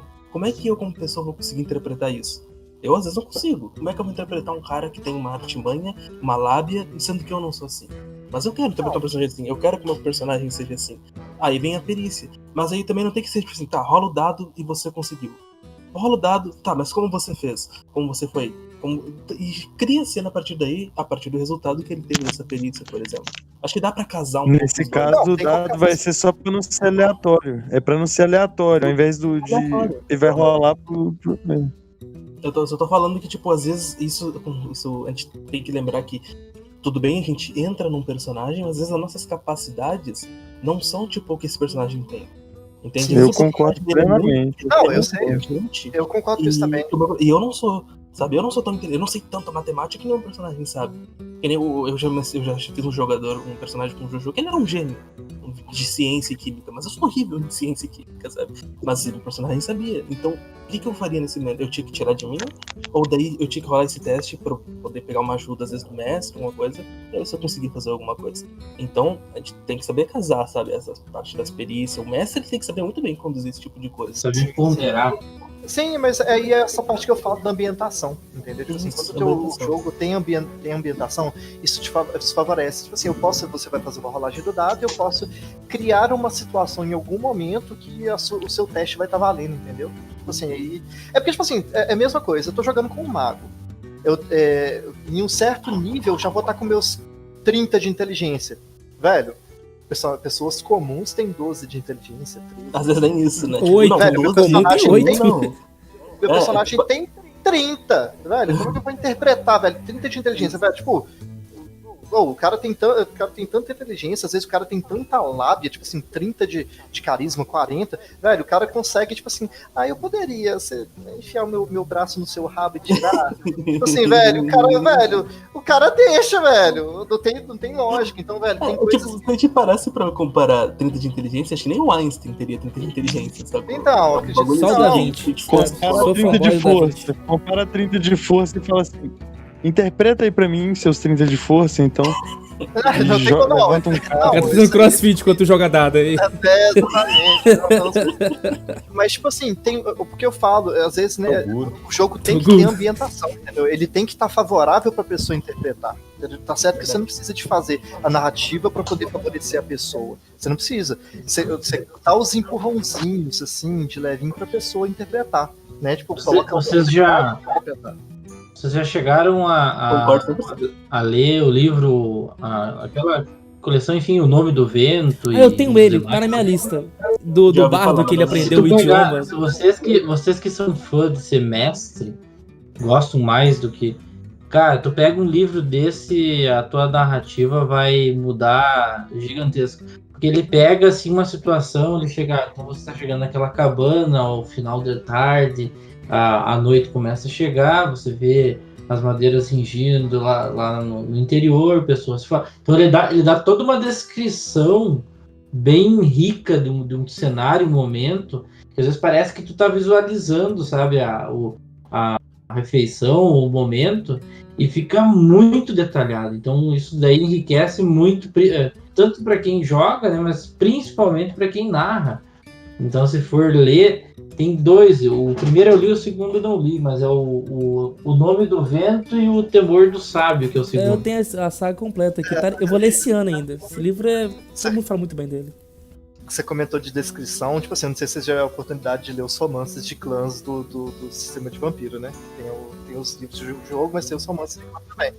Aí, tipo assim, no livro do clã toreador lá no romance, tem uma parte lá que, tipo assim, o toreador, você sabe a fraqueza dele? Tipo, o toreador ele tem fascínio. Ele tem fascínio com coisas belas, né? Mas, tipo assim, isso é muito vago, né? Eu conheço o toreador que tem fascínio do sol. Você conhece essa lenda, né? Sol. Isso é ótimo, né? Eu sou fascinado uma vez só. Aí, tipo assim... Só quem joga RPG entendeu essa aí no podcast. Aí, tipo assim, tem uma parte lá que esqueci o nome da personagem, esqueci o nome dela. Que ela chega, ela visualiza, tipo assim, jogando na mansão de um cara lá rico pra caramba. Aí ela olha pra porta, ela se fascina com a porta, com todo o detalhamento da porta, tipo assim, a madeira, a cor, velho, sei que pra ela descrevendo a porta, na visão dela, foram 3 parágrafos dela descrevendo a porta. Que ela ficou fascinada com a porta. Que foda! Velho, então, tipo assim, o toreador, velho, tipo assim, Exato. parou e ficou fascinado com a porta e começou a descrever a porta, tipo assim, todos os detalhes dela. Tipo, velho, que loucura. Velho, eu viajo demais no sistema de storytelling, gente, de boa, que eu recomendo pra vocês, quem não joga, que é muito melhor que o sistema de D20, tá? Isso é verdade. Isso eu concordo plenamente contigo. Velho, aplaudo. É outro nível. Depois que eu comecei a jogar, nunca mais eu larguei. Velho, eu não largo meu storytelling pra voltar pra D20 mais, nem fudendo. Eu olho pra Tormenta hoje, tem meus livros, tá tudo ali na estante ali. Quem não vê a câmera você dele perde o agora, apetite. é claro que ele fez. Velho, tipo, você olha com... Não, eu vou até mostrar a última aquisição minha, peraí. É uma pena, velho, que não... É só pra quem tá na live aqui, pra presenciar essa carinha dele, mas... Infelizmente no podcast não vai estar. Esse livro também é muito bonito, gente. Filhos do Éden. Olha Esse aí. sistema de RPG, velho. Ele é Esse muito bonito. do Eduardo Spor, né? Então, esse daqui é o... Como é que eu posso falar assim? Ele é do 5.0. Você tem também, né? Eu tenho todos os livros da Dado Sport. O Apocalipse, cara, Nossa, então, eu velho, amo esse livro. Eu achei muito bonito Batalha do esse Apocalipse. livro, velho. Tipo assim, eu quero muito narrar isso aqui, velho. Só que eu tenho que aprender direitinho como é que ele funciona, mas eu achei bem épico, muito cara. bonito, Você tem que velho. preparar uma campanha épica. Ele é bem Eu achei épico. muito bonito os desenhos, eu fiquei fascinado com os desenhos. Isso aqui dá de 10 a 0 a Tormenta, cara. Não, sim, velho. É um Tormenta qualquer sistema, coisa. é um sistema esse? Não, ele é a adaptação do sistema. Tipo. São um romance, entendeu? Tipo assim, eles Forgotten criaram um Realms, universo saca? expandido em cima de 3 livros de história, entendeu? Tipo assim, aí eles criaram um RPG em cima desses livros. Então foi interessante. muito bonito.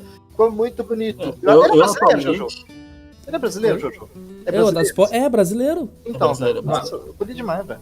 Oh, Uma técnica que dá pra usar também pra... Que agora eu pensei aqui numa ideia e já adaptei agora. Que dá pra vocês aplicar em determinados jogadores ou situações. Por exemplo, assim, tem umas técnicas que usam em parte empresarial e tudo. Tu pode botar, sei lá, bota um copo em cima de uma mesa, um exemplo, e pergunta o que cada um vê. Né? Isso pode aplicar em outras ideias. Rorschach? Você tá pegando tipo a técnica de Rorschach? Baseado? Eu não sei exatamente, eu sei que existe assim, tipo, tu pergunta o que a pessoa vê, né? E tu pode perguntar o que pode fazer, tu pergunta, aí tu vai ver, porque eu vejo um copo, tá, mas ele não vê um copo, outro vê um copo em cima de uma mesa, outro vê um copo em cima de uma mesa que tem uma janela atrás, o copo é feito do que? A areia numa temperatura X, uma determinada. Então cada um tem até um certo ponto de conhecimento e também isso pode se aplicar em outras situações, né? Dá para também trabalhar para explorar, né, a imaginação de cada um e até dentro do RPG, né, dependendo da situação, quando vê tu pode aplicar o que é, porque as pessoas não olham, não observam, né? É um bom exercício lúdico. Né? Então, só terminar a propaganda que eu tô fazendo de Storytelling, tipo assim, quem começa a jogar Storytelling... White Wolf, patrocina nós. Você patrocina nós. Velho, porque tipo assim, eu não preciso... Velho, jogador que é combeiro em Storytelling, velho, ele não vai durar. Ele pulam morre fora, eles pulam Pula. fora. Não, ele morre sozinho, não. Velho, o sistema, velho, a narrativa em si, sem precisar de fazer nada pro cara, ela já arranja um jeito de eliminar o cara. É o que separa homens de meninos. Exatamente. Eu tenho uns amiguinhos, meus amigos combeiros, assim, e eles já chamaram o Storytelling de sistema sem regra, sabe? Tipo, você vê como que eles pulam fora. Mas enfim, sem regra. eu atualmente, eu mestro 2 mesas do mesmo grupo, tá? Que é uma baseada no Storytelling, né? Usando Storytelling de base e outra usando Tormenta, sabe? Então, eu tô nessa ambiguidade, sabe? Eu tô mestrando dos dois mundos. Então, como é o mesmo grupo, a gente pega muito fácil, assim, eu tô muito acostumado com a galera, então é meio de boa. E tipo assim, gente, é engraçado que o personagem combeiro no Storytelling, velho, ele acaba chamando a atenção de quem não devia. E tipo assim, essas pessoas, que não devia chamar atenção, elas não precisam nem de ter ficha. Velho, são criaturas absolutas. Então, velho, o cara não vai, velho. O cara vai arranjar um jeito de morrer pra aquilo ali, velho. Por isso por isso que tem as cutscenes. O Adão virou uma criatura absoluta, entendeu? Nesse contexto. Então, assim, é que nem aquele cara, aparece Deus na frente dele. Eles foram pro paraíso. A forma que eu descrevi o paraíso foi tipo um pouco do que HP Lovecraft faz.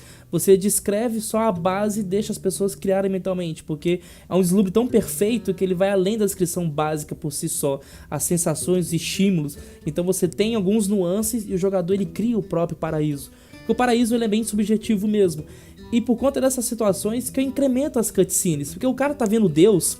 Cara, ele não vai tirar X1 com Deus. Ele tá tão assim, estupefato em ver algo tão magnânimo, algo tão surpreendente que aviva assim, instintos, sensações que ele nem sequer sabia que tinha, porque tá sendo estimulado ao máximo, contemplar a perfeição, que, cara, tem que rolar uma certa cutscene.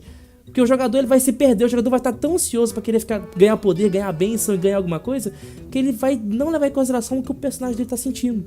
Por isso que tem que ter cutscene. E eu virei um mestre que 10% do meu RPG tem cutscene.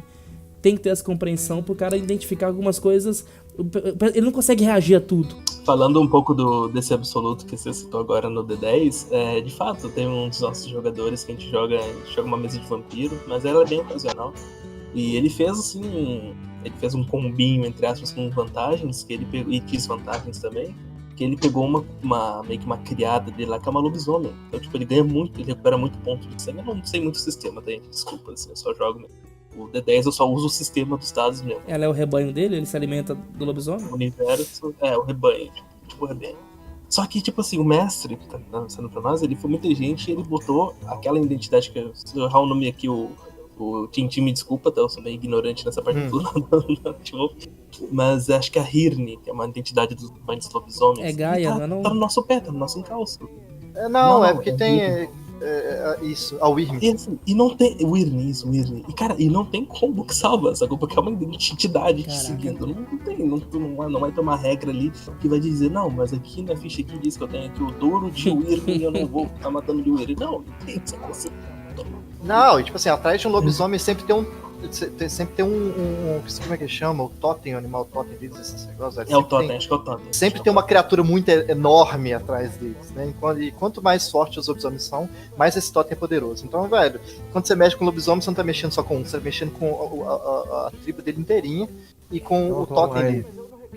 E tipo assim, mas eu não reclamo de combeiro em storytelling, porque até os personagens NPCs de storytelling são... O storytelling quebra, né, o combeiro. Então, tipo assim, pode combar o que você quiser.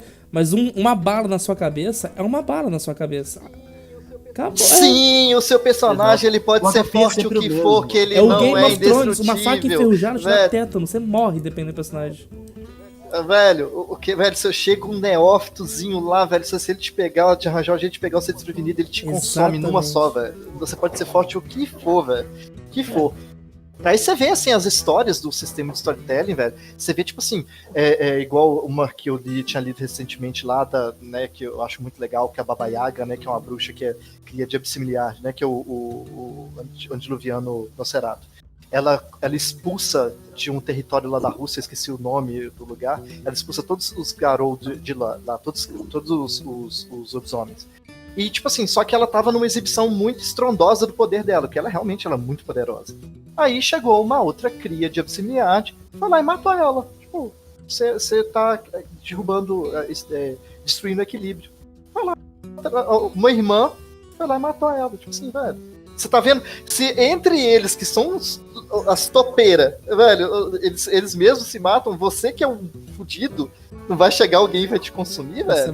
Filho, é muito fácil. E aí, acontece muito fácil, velho. Você falou Baba Yaga, eu só pensei no Dragon Ball. Tudo depende do cenário. Por exemplo, quer jogar um cenário mais desses ali que consegue equilibrar esse combeiro ali, no sentido, né, aí vai do que diz da região ou do grupo. Tu gosta mais fantasy, então pega um fantasy lá que se te der uma machadada na cabeça, tem pontos de vida, tu vai sobreviver. Mas como? Eu quero saber, eu quero fantasy, né? Aí tu vai no fantasy. Agora eu quero o mais realístico, tomou uma porretada, quando tu desmaiou, acabou então, todo o talento, tudo, né? Eu ainda quero transcender a minha narrativa, porque ainda eu não me acho capaz de narrar mago. Velho, mago pra mim é o ápice da narrativa. Mago é o ápice da narrativa. Muito subjetivo. Eu vou me sentir realizado quando eu narrar mago. Porque o mago é implacável, né? Não é isso. Não é isso. É porque, tipo assim, enquanto. É porque, tipo assim, eu falo que mago é um sistema tão interpretativo, tão completo, tão perfeito, que, tipo assim, você vê esses RPGs quando, tipo assim, suponhamos, tem os talentos lá, que tem o nome, e fala o que precisa pra poder pegar, tem a descrição de como que usa. Lá não tem. Tipo assim, os vampiros têm disciplinas, os magos têm esferas. Lá só fala, tipo assim, só tem a distinção assim, dos níveis das esferas, mas não tem sistema. Não fala como que você usa. Não. É completamente um livro que eu comprei, interpretação. Cara. Você interpreta isso aqui é uma seu poder. Duas joias que eu tenho, cara, que você não existe. O Ascensão, mais, isso originais. O Mago, a Ascensão e eu tenho do Lobisomem, cara. Não, mas você tem dois. Isso aqui eu comprei em sebo. Mas você sabe que pra poder mestrar Mago Ascensão, você tem que assistir o filme A Origem e entender ele 100%. É um dos pré-requisitos. Porque Mago, ele é tão abstrato que, assim, ele te fala sem dizer. Ele te explica sem entender. Rick and Morty entender, cara. De primeira. Você buga no paradigma. Tipo assim, porque... paradoxo, velho, né? Não, tem o paradigma, mas cada mago tem seu paradigma, mas tem o paradoxo que te destrói, o efeito colateral que o mundo causa em você é o paradoxo. Exatamente, porque o paradoxo é tipo assim, é a realidade te expulsando uma coisa que é completamente real dela. Então, tipo assim, o paradoxo, ele quer te tirar da realidade. Quanto mais forte você fica, mais o paradoxo quer te destruir. Chega a um nível que o mago, ele só consegue viver no santuário dele, porque se ele sair pra realidade, se colocar o pé pra fora, o paradoxo já começa a atacar. Qual é o nome do santuário dele? Arcádia? Eu não sei. Acho que é Arcádia. Eu não sei, mas cada mago ele pode ter o seu santuário, entendeu? Tipo assim, é o lugar onde que o paradoxo não atinge ele. Então, à medida que o mago vai ficando forte, o paradoxo vai tentando destruir ele. Então chega um nível que você não consegue mais jogar, porque o paradoxo não vai deixar. Eu acho que a gente chega muito nesse tema aqui, que é a questão da interpretação, né? E eu vejo que isso depende da origem, tipo, remetendo à primeira pergunta do Jojo, de como você conheceu o RPG, acho que remete um pouco da origem, sabe? Porque geralmente quem veio mais do, tipo, quem gosta mais de livro, quem gosta mais de ler, assim, de leitura, a gente quer vivenciar esse mundo e acaba indo pra esse lado mais interpretativo, se tu parar pra ver. E a galera que às vezes vem de MMO, vem de algum jogo RPG eletrônico, eles acabam ficando mais no D20. Eu acho que varia um pouco, assim, do teu estilo de jogo, né? Do estilo do próprio grupo. E isso que a gente sempre vai dizer que RPG é uma brincadeira em grupo. E eu sei que, assim, eu tô sentindo um pouquinho doído, porque a gente tá apedrejando o D20, eu sei que o D20 tem suas falhas, mas eu adoro o D20. Eu adoro tanto o D20. E, assim, acho que varia de tipo pra tipo, sabe? Eu acho que o D20, ele te dá uma opção um pouco mais arcade, né? Vamos se a gente pegar, assim, essa questão. Como seria não, RPG, eu tô apedrejando, não. Arcade. Eu tô doido pra jogar 3.5, velho. Depois que eles falaram que ia lançar o Tormenta novo, eu falei assim, gente, eu quero voltar a jogar o 3.5. Eu fui tão feliz nessa época que eu quero voltar. Eu tô estudando o 5.0, que eu pretendo começar no mês que vem. Saudade do D&D, sabe? Que eu quero. O 5.0 tá interessante. Uma coisa que o jogador de RPG tem, isso é um fato unânime, é que ele é prolixo. E a gente se juntar aqui pra falar das aventuras, falar dos contextos, a gente vai ficar horas e horas. E o podcast tá ficando um pouco longo, então vamos pegar o último tema. Que iniciativa pra todo mundo. Eita. O Jimmy vai ter um bônus porque realmente ele fez toda a Arapuca, né? 2, 9, 18. 14. Fala aí, Tucano. 20. Caramba, cara. Do que nos talvez ouvir. Mas, cara, agora eu quero trazer uma coisa bonita, íntima de cada um, que é o que o RPG mudou na vida de cada um de vocês. O que vocês tiveram de ganho, o que vocês veem de recompensa. Porque eu acredito que o RPG é uma ferramenta bastante lúdica e ela ensina muito. E tanto que a minha monografia, o meu TCC, foi sobre RPG. E eu recomendo pra todo mundo, irei imersar para os meus filhos. E você cursa o quê, Jojo? Psicologia, psychology. Você tá cursando ainda, Jojo? Você não formou ainda não, pô? Não. Não fala disso, Nossa, cara. Jojo. É o meme do Jojo. Cara, eu já fiz monografia, já fiz tudo. Agora Jojo. é minha segunda faculdade, pega leve, é da mãe. É a sua segunda vida, né, na verdade. Não, maldito. Nem vem. Eu tô aqui, o quê? 6 anos, encarei uma greve e tô na quarentena agora, fé da mãe. E a quarentena reduziu tudo. Não me magoe. Enfim, vamos trazer os ganhos pessoais. Eu acho que o RPG ele tem muito com que agregar em nossas vidas. Me diga você, Jim Boy, o que você sentiu assim? O que você vê que o RPG te mudou, te trouxe de benefício? Cara, a primeira questão foi expressividade, né? Principalmente quando tu mestra. O jogador talvez não tanto, mas quando tu tá mestrando, tu tá expressando pros outros o que tu tá pensando. O que tu tem de ideia. Às vezes, assim, mesmo que seja um pouco do teu subconsciente, aí eu não sei se tua corrente de psicologia vai me aceitar isso ou não.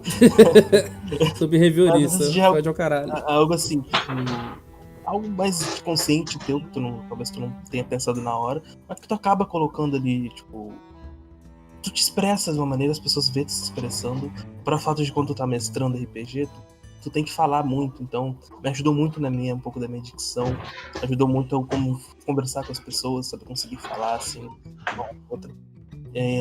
Cara, é muita coisa, assim, sabe, fazer, tipo, principalmente os amigos, meus amigos, tudo hoje que eu tenho, tudo, tipo, do RPG que veio, então, boa parte, assim, amizade, dicção, assim, sabe, eu esqueci o nome da palavra, sabe, tipo, meio que perder timidez de falar, sabe. Boa parte disso vem você fica menos introspectivo. Criou desenvoltura. É meio que isso mesmo, sabe? Rafael, pra você, meu querido, o que você sentiu de ganho, assim, na sua vida pessoal com o próprio RPG? O que ele trouxe de bom? Tem vários pontos que ele contribuiu, que eu acredito seja comum, porque amizades, enfim, conhece pessoas novas, né, que hoje nós estamos aqui, porque eu cheguei lá num grupo, nem lembro de qual que era, colocou lá, precisamos fazer um grupo daí, do que era, acho que era do Pathfinder, se não me engano. Eu não lembro, mas o Dinho também foi a mesma coisa. Eu lembro, acho que era RPG Brasil, alguma coisa assim. RPG Brasil. Mas o que tu postou lá, nem o tema, nem o assunto, sei lá o que era. Eu falei, quer saber? Vou ver o que é, como é que é. E fui. Então ele te proporciona amizades novas, cenários novos, te explora a capacidade de tu desenvolver um raciocínio rápido, tu explorar as coisas que tu tem, tu tá numa situação rápida. E num caso, uma vez eu tava preso numa determinada situação, né, no cenário, e eu tava sem nada, sem item, no máximo um pedacinho de roupa, e eu escapei. Daí eu vi num filme lá, a técnica, tu abria a cela ali, tu molhava o pano, ia girando o negócio. Bateram a correr 2. É isso mesmo. Aí eu abri e falei, passei um óleozinho aqui no corpo, né, pra sair. E daí eu ia agora, vou pra sair correndo. Quando eu tava correndo, numa situação lá, e o personagem não era não tinha lábio, não tinha carisma, né? Ele era mais um guerreiro na época. E daí eu tava correndo e quando veio o guarda, ei, você! E daí eu, rapidamente, eu tinha que improvisar alguma coisa. Me ajuda que tem um prisioneiro fugindo. Ele foi pra aquela direção. Eu continuei correndo, o cara veio junto. E daí eu, e agora, como é que eu vou fazer? O que eu vou fazer? E eu falei, tu vai pra esse lado e eu vou pro outro. Escapei.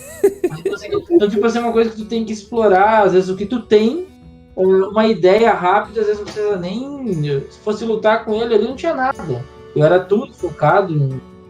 Então ele te explora a usar as coisas, e isso que eu acho legal. Eu gosto de pegar um personagem e entender, emergir nele e ver o que ele consegue fazer. E antes de jogar um RPG, o que eu faço? O que eu aplico também na vida, no geral, eu vejo o que eu posso fazer, o que eu tenho, o que eu consigo usar se eu estiver na situação A, B, C, D, E, F, G. Então eu me coloco em N situações. Então eu estou montando um personagem, que eu gosto assim, quando eu vou montar a estrutura. Eu vejo, se aparecer uma situação social, se aparecer uma situação de combate, uma situação de resgate, uma situação de dificuldade, eu vou colocando ele para saber o que ele sabe fazer. Então eu já não fico surpreso, porque eu já estou meio preparado, porque eu sei. Então é o mesmo que tu faz na psicologia, no sentido assim, se tu se conhece e tu sabe onde é que são os teus limites ou o que tu pode fazer, quando tu se coloca numa situação que é desconfortável ou que tu sabe que isso aqui tu evita, né? Tá que diz assim, a diferença a inteligência e a sabedoria é que a inteligência é a capacidade de resolver os problemas e a sabedoria é de evitar eles. Então, quando tu vai querer explorar o teu personagem, tua ficha, a inteligência é isso daí. A sabedoria. Então, tem a sabedoria, evita. Sabe que tu vai apanhar do cara, então não luta. Ele acabou de combater todos os ganhos do RPG e eu concordo, cara. Você trouxe a sua inventividade, ela é aprimorada, né? A capacidade criativa, pensar rápido, entender os nuances, ver os seus recursos e dar a volta por cima com isso, como jogar um Yeti num outro Yeti. Então, assim, é de fato... Você tem um problema, você usa o problema pra resolver ele, né? Exatamente. Então... E você citou... O que foi? Você acha que se tivesse um druida na parede onde eu cortei uma árvore, eu sairia vivo dali? Não. Provavelmente não. Tu sai vivo, porque o druida, que nem, tipo assim, o pessoal achava, nossa, qualquer coisa do druida. Não, o druida ele tem que entender que ele não consegue evitar todo mundo causando um dano ou outro. Depende. Existe sim. Ele vai. O que acontece? Meu druida é baseado no Guilherme Boulos, filho. Você não vai convencer ele de nada, não. É que tudo depende. E vai invadir sua fazenda, vai transformar tudo em árvore, rapaz. Tudo, não dá pra ser extremista, depende da construção do teu personagem. Se ele é totalmente a favor da proteção, isso que ele vai pra cima. Agora, quando tu tem uma consciência que tu não consegue evitar, mas tu não quer pelo menos um desperdício, alguma coisa assim, já é uma situação que poderia levar a um conflito. Então, depende do que tu vai montar. Aí você é um druida Nutella. Nada disso, filho. Druida raiz é aquele, você tá caminhando, ele olha pra você, ele vira pra você, ele fala, você pisou na flor. Se prepara. Aí já tem um urso coruja atrás dele, assim. Rapaz, só sabe que é bichão atrás. Cara, druida raiz nem anda com grupo e nem quer recompensa os itens, cara. Druidas são criaturas extremistas por natureza, não adianta, velho. Você não vai comer esses bichão, velho. Ele vai te fofar na porrada, velho. Não tem disso não, filho. Não, mas daí é que nem tu diz assim, se tu for ir ao pé da letra de tudo, tu não vive na sociedade. Não, é claro, tô zoando.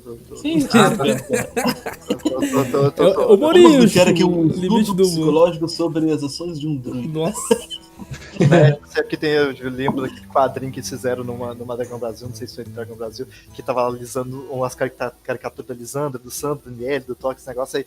É tipo, ela vira pro Sandro, o Sandro foi levar uma flor pra ela, tipo assim, você matou a flor! Aí as gavinhas, morre ele, tipo. Cara, o Holy Avenger é bacana, cara. Isso foi fenomenal, cara. Aí aparece aquela cena, é hora do duelo. Velho, eu lembro disso aí. Tintin, traga para nós, cara, pra você, assim, que é um cara mais velho, o nosso ancião, o que você tem, assim, de ganhos, que eu acredito que o RPG te trouxe inúmeros ganhos. Ó, velho, tipo assim, o RPG ele veio pra mim numa época, tipo assim, que eu não tinha muitos amigos, eu ainda vivia num lugar onde, tipo, a minha realidade era a minha rua. Porque, tipo assim, eu era muito novo, todas essas coisas. E a partir do RPG, né, que eu fui criando bastante amizades, essas coisas que foi povo da escola. Tipo assim, eu ia pra escola, eu acabava convertendo mais pessoas pro RPG. Então, tipo assim, eu acabava trazendo muita gente, exatamente, bem isso. Tinha sessões de RPG, tipo assim, que tava lá em casa, que a gente jogava lá em casa. Tinham 13 pessoas na mesa jogando. Nossa! Então, velho. 8 cabeças numa mesa jogando. Exatamente, você ver como é que demorava. E só tinha um kit de dado. Só tinha um kit de dado, que era do mestre. Ninguém tinha dado. Jogando dado pro outro. Não, eu ficava impressionado com o outro. Tipo assim, era muito legal, velho. Tipo assim, fica imaginando 13 pessoas jogando, assim, velho, até de madrugada, velho. Tipo assim, aquilo ali fortaleceu muito a amizade da gente. Cara. É uma família, né, cara? Sim, ali que a gente brigava, ali que a gente ria, a gente zoava, porque ali ninguém perdoava ninguém. Falava qualquer asneira, todo mundo rachava de rir. Então, tipo assim, era muito legal, né? Então, Fazia aquela panela com molho, assim, um monte de pão pra daí durante a madrugada. Nossa, aquele cachorro quente coletivo. Os meus pais faziam cachorro quente. Nossa senhora, que gostoso. Neguinho levava comida pra ele, escondia, ia pro banheiro e comia um pão, voltava com a boca cheia de farelo. Caralho, mano, que gostoso, cara. Isso já aconteceu, a gente zoava demais. Cara, 3 jarras de suco, no mínimo, pra toda café, galera. cachorro quente, suco e refrigerante, cara. Nossa. E, tipo, café na ficha, né, também. Velho, café na ficha, cara, isso é clássico. Nossa, que saudades, cara. Um copo de refrigerante no livro meu. Mas velho. Então, tipo assim, era um momento que eu tava em conexões com mais 12 pessoas que eram diferentes de mim. Então, ali, velho, eu aprimorei tanto a minha capacidade argumentativa, né, tipo, velho, a minha interação mudou completamente, velho. Era a minha vida jogar RPG. Porque eu comecei a jogar muito cedo. E igual eu falo com todo mundo, se eu tiver a oportunidade de jogar RPG, eu quero jogar até o último dia da minha vida. Também. Então, velho, é uma coisa que eu gosto muito, muito, muito. Velho, eu falo que RPG foi a minha vida. A minha vida, que eu conheci, tipo assim, que se não fosse por causa do RPG, eu não teria provavelmente tido interesse em estudar, porque, tipo assim, à medida que eu fui crescendo, eu fui conhecendo pessoas que eram da universidade, que jogavam RPG, e eu via que, tipo assim, as pessoas jogavam, as pessoas se formavam, iam embora. Aí eu via, tipo assim, que aquilo acabou se tornando uma realidade minha, que eu virei pra mim mesmo, né, o melhor no espelho, eu falei, gente, tá todo mundo estudando, todo mundo formando, todo mundo indo embora. Por que eu não vou fazer isso pra mim? Aí, tipo assim, foi a partir do RPG que eu tive o interesse de estudar. Então, velho, eu falo com toda certeza que foi a minha vida. O RPG é a minha vida. Então, velho, tudo que eu sou hoje eu devo a ele. Né? Tanto as coisas boas quanto as coisas ruins. Mas o RPG é minha vida. Então, velho, qualquer pessoa que não joga, velho, eu recomendo muito jogar, velho. Eu também recomendo demais. Todas as características que vocês trouxeram, todos os bônus, eu concordo. Trouxe pra mim também. O RPG me ensinou a ter um hábito mais saudável de leitura, a ter a capacidade de interpretação, a ter uma oratória, uma dicção, uma certa eloquência para poder falar, de conseguir não ter tantos vícios de linguagens e realmente fazer com que pessoas fiquem um certo tempo observando você, entendendo o que você está querendo dizer e tirar da sua mente algo que através das suas palavras as pessoas têm compreensão. Mas o mais legal são os vínculos. No RPG eu conheci pessoas incríveis. O Tintin não foi o que eu conheci especificamente no RPG, mas o Dinho eu conheci no RPG, o Rafael é um cara que eu conheci no RPG. O Tintin eu não conheci no RPG, mas o RPG foi uma coisa que fortaleceu o nosso vínculo. Então, assim, o RPG é um momento que você interpreta tantas pessoas, mas você nunca foge de quem você é de verdade. Então as pessoas nesse RPG conseguem ver quem você é. Se você é uma pessoa bem fleumática, você vai interpretar personagens mais fleumáticos. Se você é muito passional, em algum momento você vai ser tratado no RPG e você vai conhecendo poucas pessoas. Então é algo tão fascinante e incrível que é gostoso essa experiência. E assim, antes de eu finalizar o RPG... Nossa senhora. Antes de eu finalizar, eu vou dar um exemplo de uma pequena narrativa. Eu achei que tu ia dar um XP aí pra nós. Eu peguei, depois dessa eu peguei. Tá tão acostumado. Eu quero pegar meu terceiro nível de fighter. Anota um ponto de ação. Então ganha um ponto de vontade. Caralho, tô tão acostumado com isso. Vai dar o XP não? Cadê? Fiz meu conceito. Eu vou dar um exemplo pra quem chegou até aqui, né, no podcast. Esse foi oficialmente mais longo, mas é impossível. O RPG é uma paixão. Eu vou dar um pequeno exemplo de uma narrativa. Eu vou... pra quem estiver ouvindo agora o podcast, peço que você feche os olhos e tente se concentrar em imaginar no que eu vou trazer pra vocês. Tente vivenciar essa cena e vocês, mesmo aqueles que ainda não jogaram RPG, vão ter um pequeno deslumbre do que a gente passa, do que a gente sente. Neste momento, você se encontra junto com seu grupo. Vocês tiveram uma longa jornada. Jornada esta que teve ganhos, teve suas dificuldades. No início, vocês duvidaram de vocês mesmos. Seja o guerreiro com sua antiga espada, seja aquele arqueiro que está com o restante final de suas flechas, ou até mesmo um mago que vem esgotando as suas magias. Vocês criaram uma história, salvaram um vilarejo, vocês foram renomados em uma cidade. Com o decorrer do tempo e os desafios que vocês foram se superando, no qual um auxiliava o outro, vocês foram criando vínculos.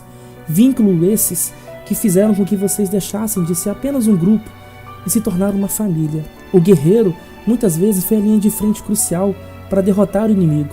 O arqueiro impediu que as forças inimigas alcançassem até vocês. O mago, através de suas magias, pôde obliterar hordas inteiras ou até mesmo teletransportar vocês de onde vocês se encontram. O druida, ele utilizou muitas vezes a própria natureza ao seu redor para fortalecer vocês. Com o decorrer do tempo, vocês se veem como uma família. E agora é o momento final de sua jornada. Vocês são de frente ao inimigo. Inimigo esse que se mostrou muito mais implacável do que as lendas diziam. Muito mais poderoso do que vocês conseguiam imaginar. As flechas do arqueiro nem sequer alcançam esse inimigo. As espadas ficaram cegas devido aos seus golpes ineficazes. Nenhuma magia do mago se tornou eficiente perante esse inimigo. Nem mesmo a natureza do druida consegue alcançar determinado vilão. Neste momento em que vocês se olham, cansados, feridos, sem recurso nenhum, incapacitados, sem motivação, vocês percebem que a lenda desse vilão realmente faz jus à sua imortalidade, ao seu poder. Vocês não acreditam mais nesse potencial. Olhando para o vilão em sua mão, vocês percebem ele conjurando a magia mais poderosa, aquela que seria o suficiente para derrotar vocês e assim eliminar de vez a história que vocês começaram. Ele conjura algo que se materializa, uma coisa sólida, algo que vai explodir. Você já viu essa magia antes. Essa foi a magia que fez jus à lenda dele, que derrotou por completo cidades, vilarejos. Vocês apenas aceitam. Vocês não têm mais como resistir a isso. Mas um de vocês ainda tem força. Um de vocês ainda resiste. Aquele mesmo companheiro que numa noite, vocês com fome, vocês cansados, a floresta não tinha frutos, vocês não tinham ao que recorrer. Aquele lobo que tanto seguia vocês foi à floresta e achou uma pequena lebre. Essa lebre que serviu para alimentar todos vocês essa noite. Esse pequeno lobo que sempre acompanhou vocês por trás, fazia vigia para vocês terem bom descanso. Esse lobo que até então nunca quis o ouro, nunca quis as recompensas que vocês conseguiam no final das masmorras. Ele ficava feliz com o pequeno carinho que vocês davam a ele, com uma pequena atenção. Ele que esteve sempre fiel e leal, ele que ainda resiste. Ao contemplar o que está acontecendo, a ver essa magia sendo conjurada, ele não pensa duas vezes. Ele pula na direção desse vilão. Ele agarra essa esfera que acaba de ser conjurada, que vai explodir. Ele morde e ele corre para longe. Todos vocês não têm força para agir. Vocês observam esse companheiro que foge, segurando essa esfera. Quando vocês olham para ele, vocês percebem que no olhar dessa fera, desse ser que tanto acompanhou vocês, não tem tristeza. Aparentemente, Esse ser sabe que é a última ação dele. Ele olha pra trás, mas ele olha feliz. Ele sabe que ele vai sacrificar por vocês. Sendo assim, vocês encontram a força de vontade que precisam para derrotar esse vilão.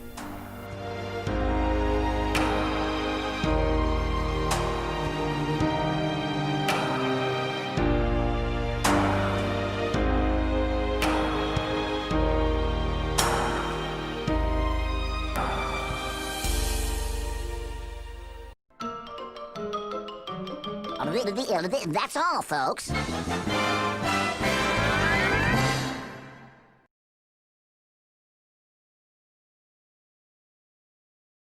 Esse é um exemplo de uma narrativa. Eu me emociono com isso. Você matou o lobinho, cara. Matei o lobinho.